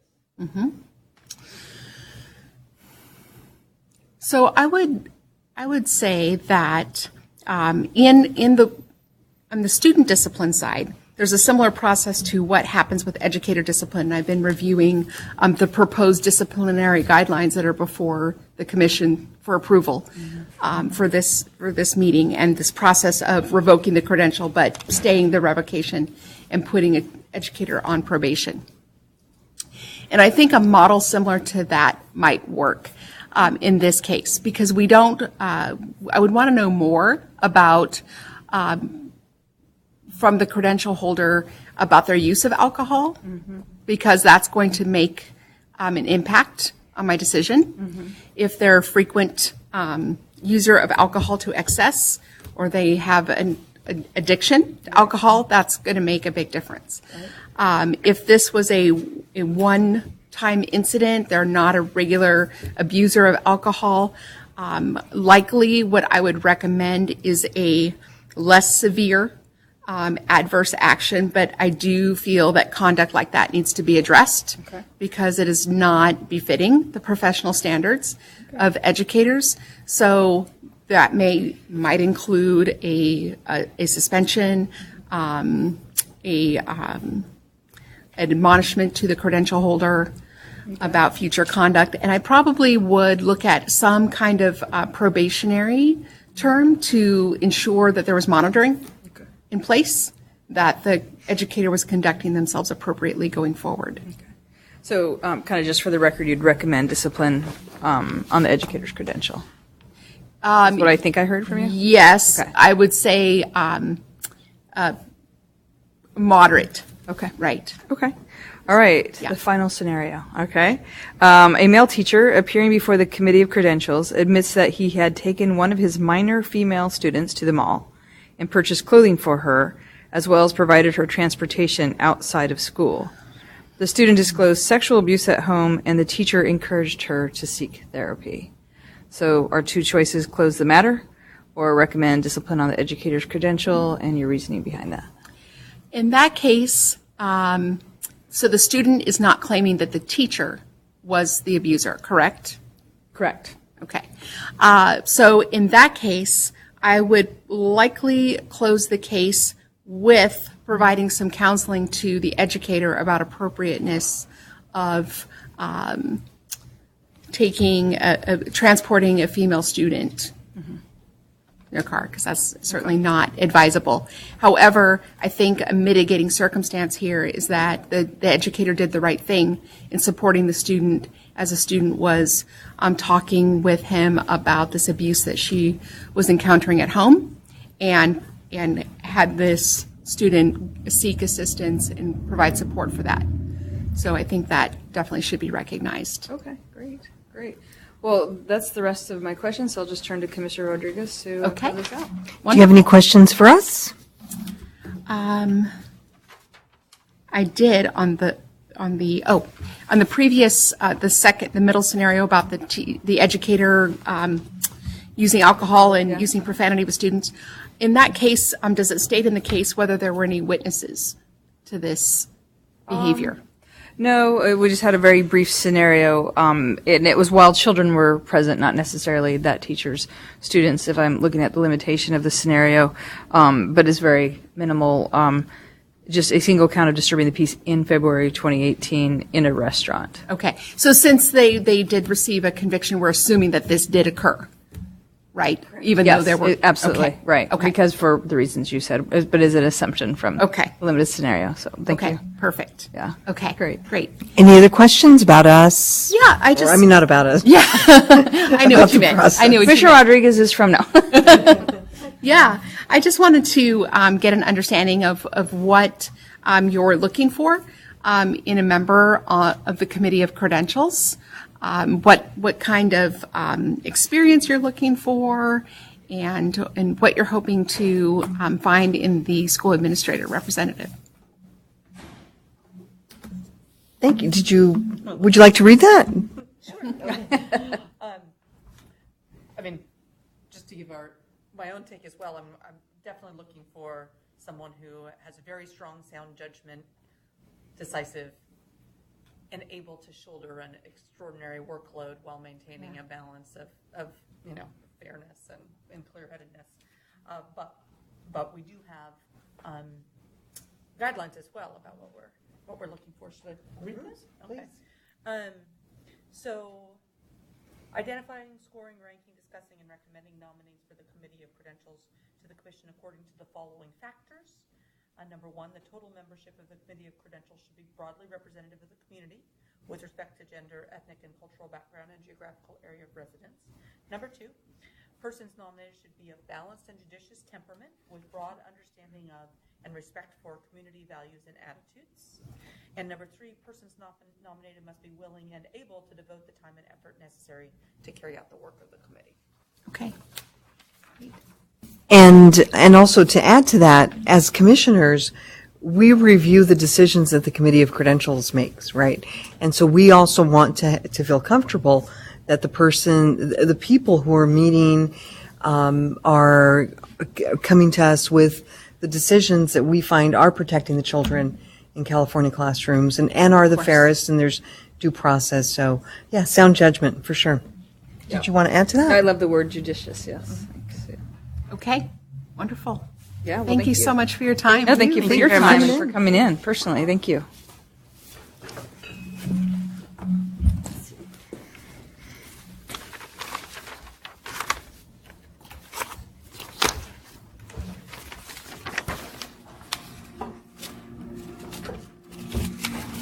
Let's see.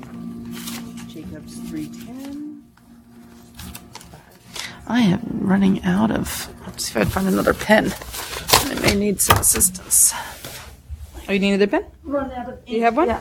Do you have an extra one or you need one? I have one. need one. I just run out of ink. Here you go. Great. Thank you.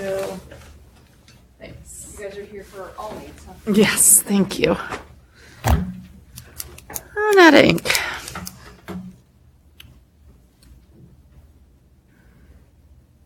Yeah, so I was thinking, like, wow, what if I slide off the road right now? Who are they going to get Oh, my to be the third gosh. person? That were you thinking shouldn't that? be what you were thinking of. I know. Oh my gosh. They'd be like, who lives horrible. near Sacramento? Who lives Right, like I mean, they'll feel I don't know really if I would have bad, gone over the but- bridge. I don't know if I would have gone over the bridge. So say this again. Where was it? It was. I was driving from El Centro to San Diego to the airport this morning. Yeah. And I left my home at 4 o'clock, and it was snowed from Campo all the way into past,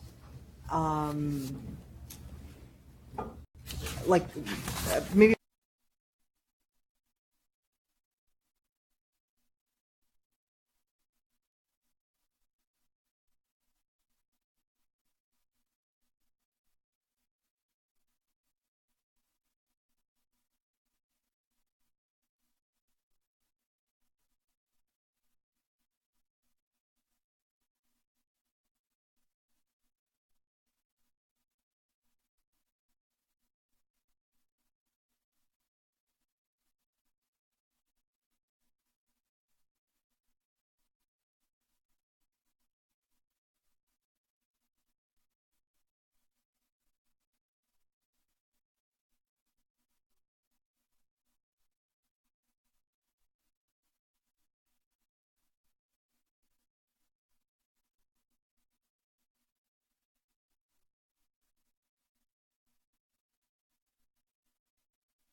How are you? Doing well.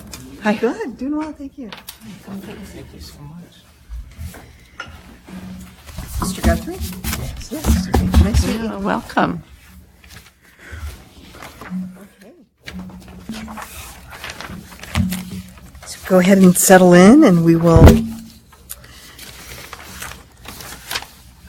start with our introductions. Okay. I'm Commissioner Rodriguez, and chairing this ad hoc committee. So this committee will decide on who will be selected to sit in the Committee of Credentials under the administrative role, and we will send a recommendation to our full Commission on Teacher Credentialing, the CTC, on Friday, and then we'll make a final decision. And with me are two other commissioners. Hi, I'm Commissioner Martinez. Thank you for coming in today. I'm Commissioner Hartwig. Nice to meet you. Thank you for coming up from LA. And so, again, thank you for coming here. We're going to ask you a few questions, and at the end of the interview, you'll have an opportunity to ask us any questions that you may have. Okay? And we'll start out with Commissioner Hartwig. Great. So my first question is, are you currently working in a position in the public schools that requires you to hold a valid administrative services credential? Yes, I'm currently the Assistant Director of Certificated Workforce Management with the Los Angeles Unified School District. The position does require an administrative credential. Our office is responsible for the recruitment and selection of all certificated staff for our school district, including teachers, related service providers, substitutes, along with school nurses and whatnot. Great. And do you have any plans in the near term or medium term to leave a position in which you're required to use your administrative services credential? I do not. I plan to stay. Okay, great. Okay. So my second question is that the Committee of Credentials meets 3 full days per month with a 4th partial day for preparation.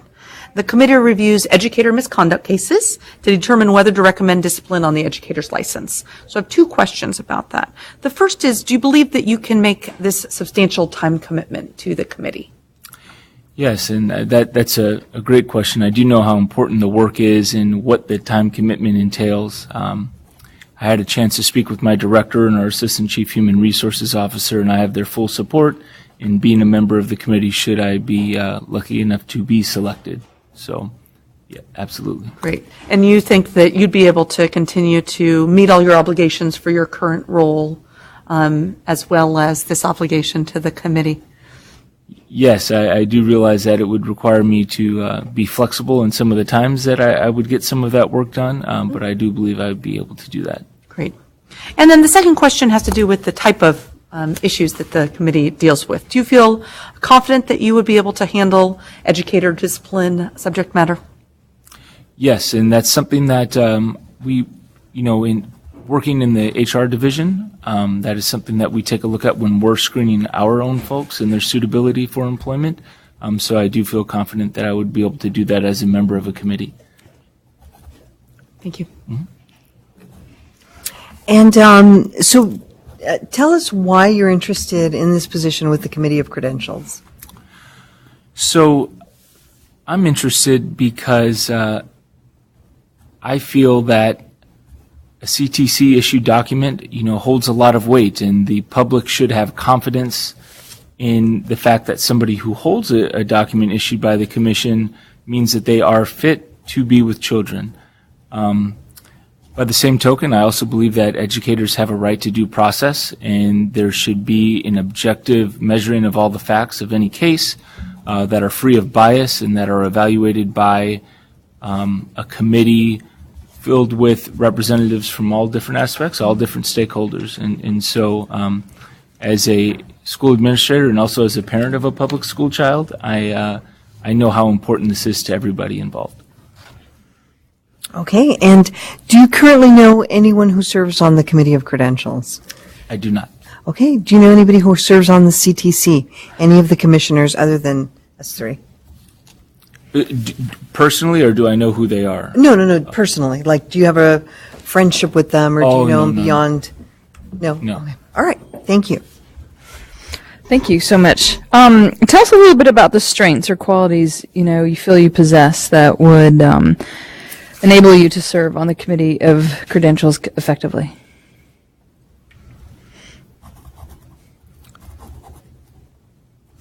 Well, I think the first thing that I would bring to the committee would be the ability to sort through large amounts of information in a limited amount of time while balancing other responsibilities. It's important work and things cannot be overlooked. I also have a lot of experience as an HR administrator. These are the types of things that we're looking for all the time. Our work is essentially, is this person qualified to serve in this role, and looking at facts in an objective manner. In my current job, I oversee a team of administrators who decides whether or not somebody is eligible to work for the school district, and we have a committee review process that's based on objective measures that have been externally validated by researchers. And so we make sure that we treat everyone the same and that it's as free from subjective bias as possible, which is really important because then we know in the event that somebody does file suit that we are protected, and also that each candidate is getting a fair opportunity to be evaluated based on their merits. In addition to that, as I stated before, I'm also passionate about the subject. This is work that I feel is vitally important, and so I would be happy to serve. That's great. Thank you so much. And then on the other end of the continuum, what weaknesses might you possess that may impact your service?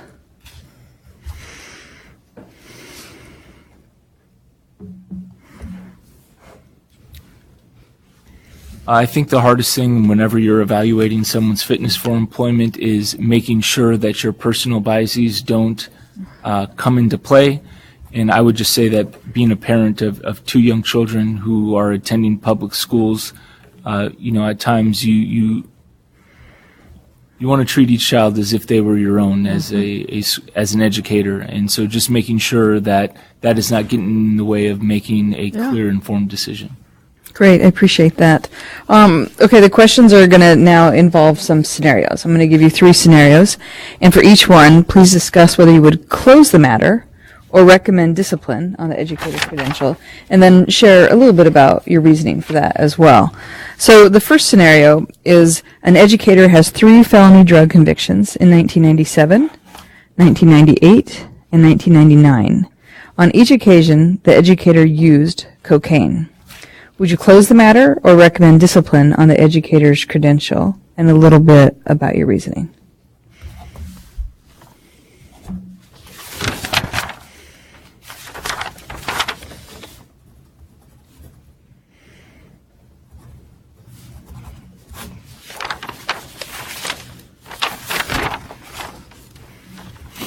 My initial reaction to this would be, if this is occurring in 2019, that we may have reason to close the matter because of the length of time that it has been since the most recent conviction without a repeat offense. And so it appears that this person may have had sufficient rehabilitation and has the opportunity to serve if there have been no other incidents since that time. Great. Really appreciate that.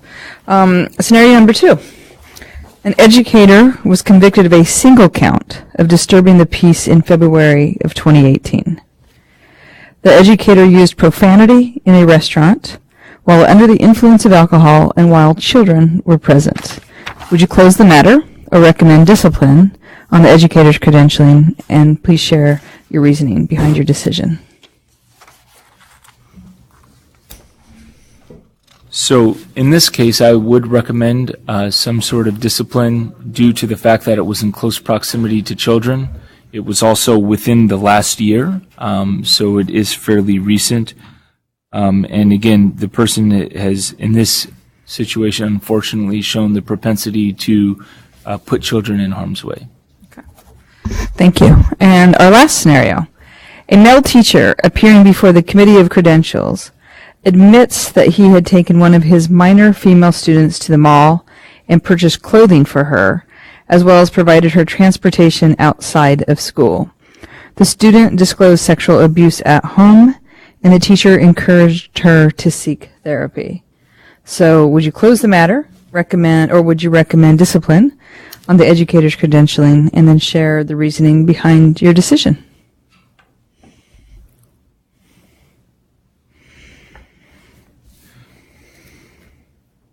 In this case, I would once again recommend discipline for the reason that it appears that the transportation and the time spent outside of the classroom is not within the scope of this person's professional duties.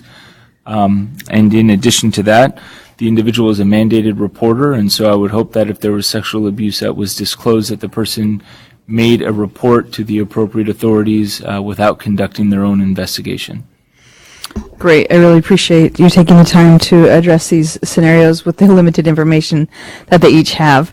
Those are all the questions I have, and I'm going to check with my commissioners around clarifying questions as we finish up here. Commissioner Hartwig, did you want to ask a question? I'd like to ask a question. So, you have very interesting experience. but just so that I understand, your experience does not yet involve serving as, for instance, a school site administrator, where you would be directly supervising teachers and responsible for their discipline processes on campus. Is that right? Correct. In my experience, my work with teachers has been more of an instructional coaching role. We do have a teacher advisor on staff in our unit, but I primarily supervise other certificate administrators and classified staff at this time. So could you maybe then just elaborate a little bit more on why you feel you're ready to take on the school administrator slot on this committee vis-a-vis all of our candidates have many, qualifications. Right. Some of them have lengthy experience where they're having to deal with their own discipline cases for their own teams. That's not something that you have had yet. So can you help us understand how the experience that you have is going to still make you strong for this school administrator position? Absolutely. So every year, the Los Angeles Unified School District hires around 2,000 certificated individuals for full-time employment and about another 1,000 substitute teachers. And every single one of those applications has to be screened, and those individuals go through a rigorous interview process. And so in my everyday work, I feel that I spend more time than a school site administrator might looking at professional fitness, looking at characteristics in an objective manner where we don't necessarily know the individual in question, and so we have to make very serious decisions based on a specific data set and do it the same way every time. In my experience in training other administrators to do so, that can be something that is difficult at first. We tend to have archetypes for what good teaching is, for what professionalism is, and so I feel that through my experience I'm able to do that. In addition to that, I've been the liaison for my office to the CTC for the last 2 years, and so I've had a chance to learn a lot more about how the commission operates, including in terms of, overseeing educator misconduct, and so I think that's also a valuable experience that I would bring. Do you have any questions for us, Mr. Guthrie?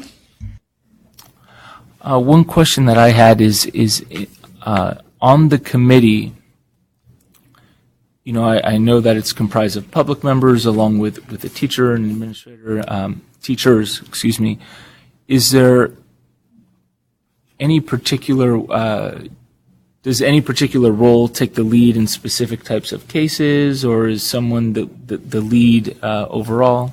I'll turn it over to Ms. Kimball. The simple answer is no. But there is a little bit of assigning to strengths. So as a member sits on the committee for a long time and we see that they have perhaps had an experience in special education, if we have a difficult special education case, we may try and have that person take the lead on that case. Obviously, we have administrators, so if the case involves something that an administrator would know more about, and if the workload allows, we may try and have that person take the lead on that case. Same thing with a classroom teacher.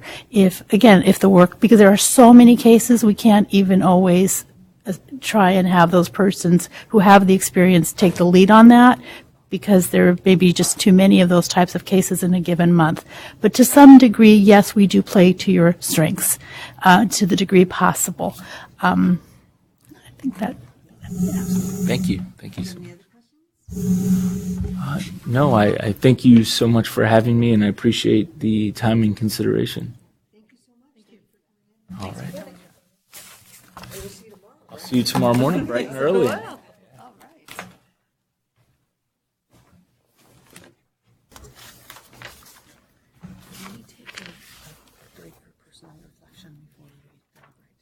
Sure. So we're going to take a 10-minute break, and we will reconvene in 10 minutes.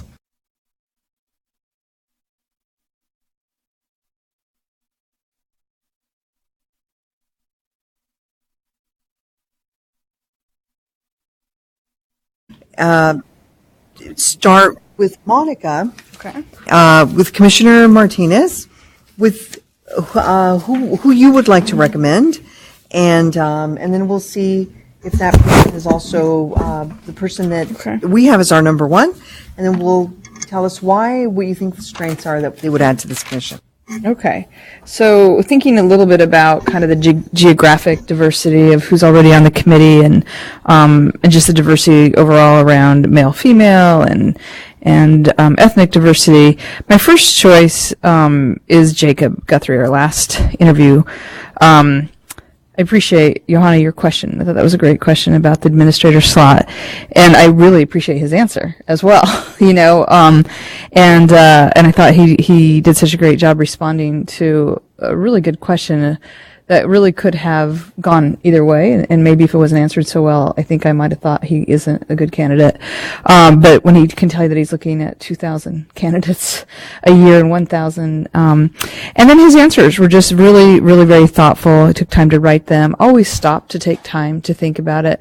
I also love the diversity of his background. The Teach for America, New York City, LA. I kind of wanted to ask him, do you only like to work for the world's largest school districts? So I appreciate that he's in a large district, previously in New York, even though it was a long time ago, and the diversity of roles. But I really appreciate your point about the administration role. I also really appreciated Richard Lopez. It just seemed to be very natural for him to talk about this. I think maybe my only concern, or not really concern, but his answer about professional development, why he wanted to be on the committee, was, a good answer, and I appreciate that. I mean, I certainly love how much I learned by being on the commission. But other answers by Jacob, and then my other person I like is Tammy Patton, were so mission-driven around protecting children, around the profession, around the accountability of the profession and the honorability of the profession as well. So I liked Richard's experience in the region, in a small district, but also having experience in a larger district. So Tammy, I really appreciated just the thoroughness of her answers and the level of detail and understanding she had about the cases. and those 3 scenarios, I think she might have answered them multiple times through multiple scenarios she made herself, and that was pretty amazing. So those would be my top. I thought that Judy interviewed really well. The person from Sacramento had really great answers. I probably wasn't confident about her answer about one of the scenarios, the last scenario about the teacher who didn't report the sexual abuse. And just told the student to go to therapy. Everyone else had kind of caught that there was a mandate to report it to authorities. So that kind of stuck with me for a little bit, but I thought Judy interviewed really well. Mary Beth, I eliminated in that she didn't seem to know much about the role, the time commitment, and I still just didn't have a level of confidence that she would stay in her position when she answered about the variability of working in public schools. And Dr. Mark Ryan, really thoughtful answers, and a humble servant, clearly, to not say that he had to be the one who had this position. But I, again, would have liked to have seen more of a mission-driven comment about the profession and about protecting our kids. So, would you like to continue? I would. This is not to be nitpicky, but just because for the record to be. I think that actually Judy did recognize the mandated reporter aspect of it, but that was something that Tammy did not mention in her answer. I wonder if I had it switched around then, actually. I just wanted to be. No, appreciate that. In case that, I don't think that was decisive for you, but just in case I wanted to make sure. Right, absolutely. Yep, thank you. Thank you. Those were very helpful comments, and I also would select Jacob Guthrie as my top choice for this committee. I echo the recommendation, the comments before about his performance in the interview and his experience. I would add on to that, in addition to this first criteria that we're looking at about the value that Jacob would be able to add in terms of geographic and background diversity. I also was impressed with his broad understanding of the community values and attitudes that are encapsulated by the committee's work in terms of safety and welfare of students in balance with due process and fairness to the credential holders. So I like that he really put that front and center. And I also, in terms of the third criteria about willing and able to devote the time and effort necessary, Yes. I like that he seems to understand fully what a big commitment it was, has total support from his work, but additionally has demonstrated an ability to handle a very high workload through his description of the work that he does for recruiting.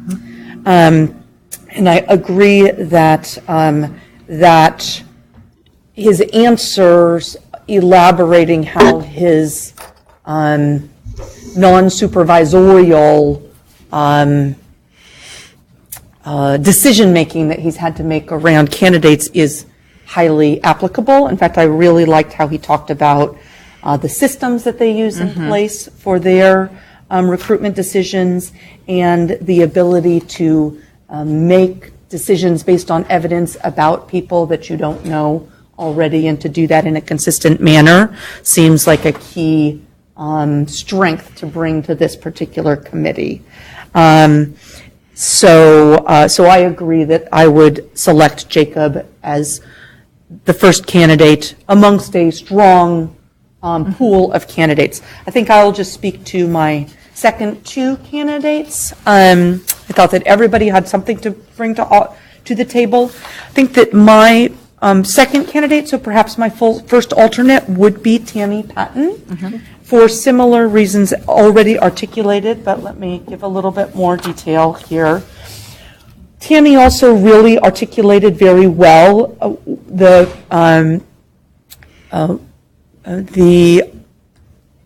obligation of the committee to balance those due process interests with safety of students, and I thought it did an excellent job of understanding at a broad level what the purpose of the committee is and being able to articulate that very clearly.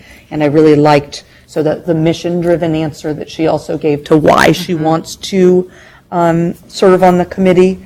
I also thought that she was, similar to Jacob, very articulate about the role of weighing and reviewing evidence and describing her excellent experience doing that, and her ability to do that rapidly and effectively, I thought was excellent and would really play well to serving on the committee.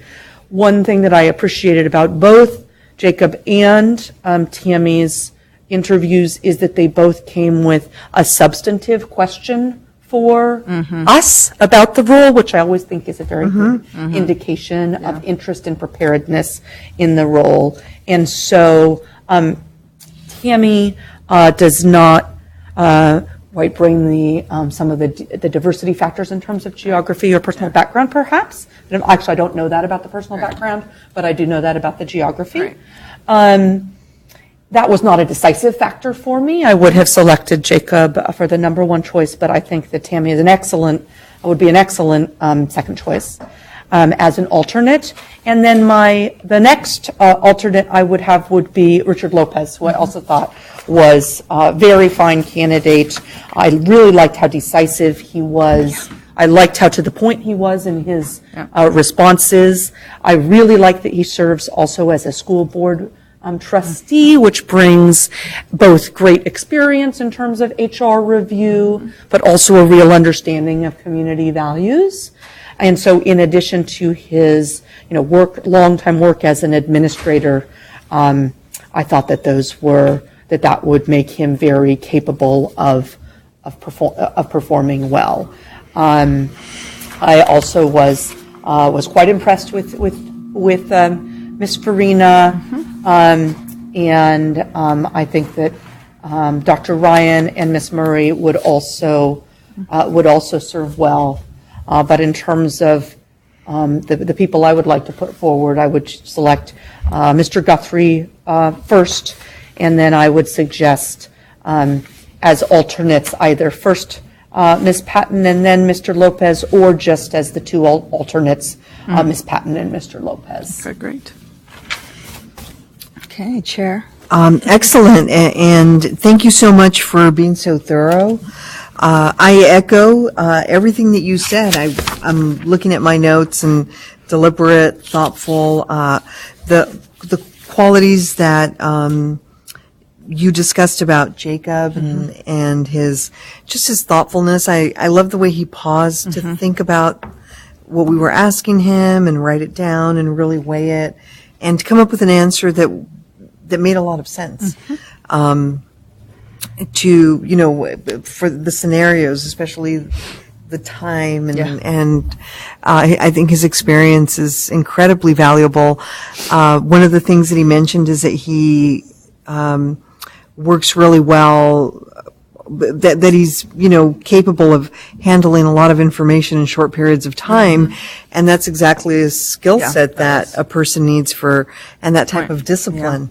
Yep. And when I think about what's required mentally of this type of work, it is a discipline and the ability to be deliberate and thoughtful. And so I concur, and I'm ready to make a motion do I have a motion for the selection of school administrator? Yeah. I will so move that we select Jacob Guthrie as the school administrator represented on the committee for credentials. Okay, do I have a second? I second that. Excellent. All those in favor? Oh, any discussion? I feel it's been thorough. I have already made the comments. Okay, great. All those in favor? Aye. Anyone opposed? Motion carries. Wonderful. And so in the selection of alternates, Ms. Kimball, just a process question. Can we list both alternates in one motion? Okay, Yes? great. Okay. Yeah, I agree with yeah. So do we have a motion for the school administrator alternates? May I ask a question first? Yes.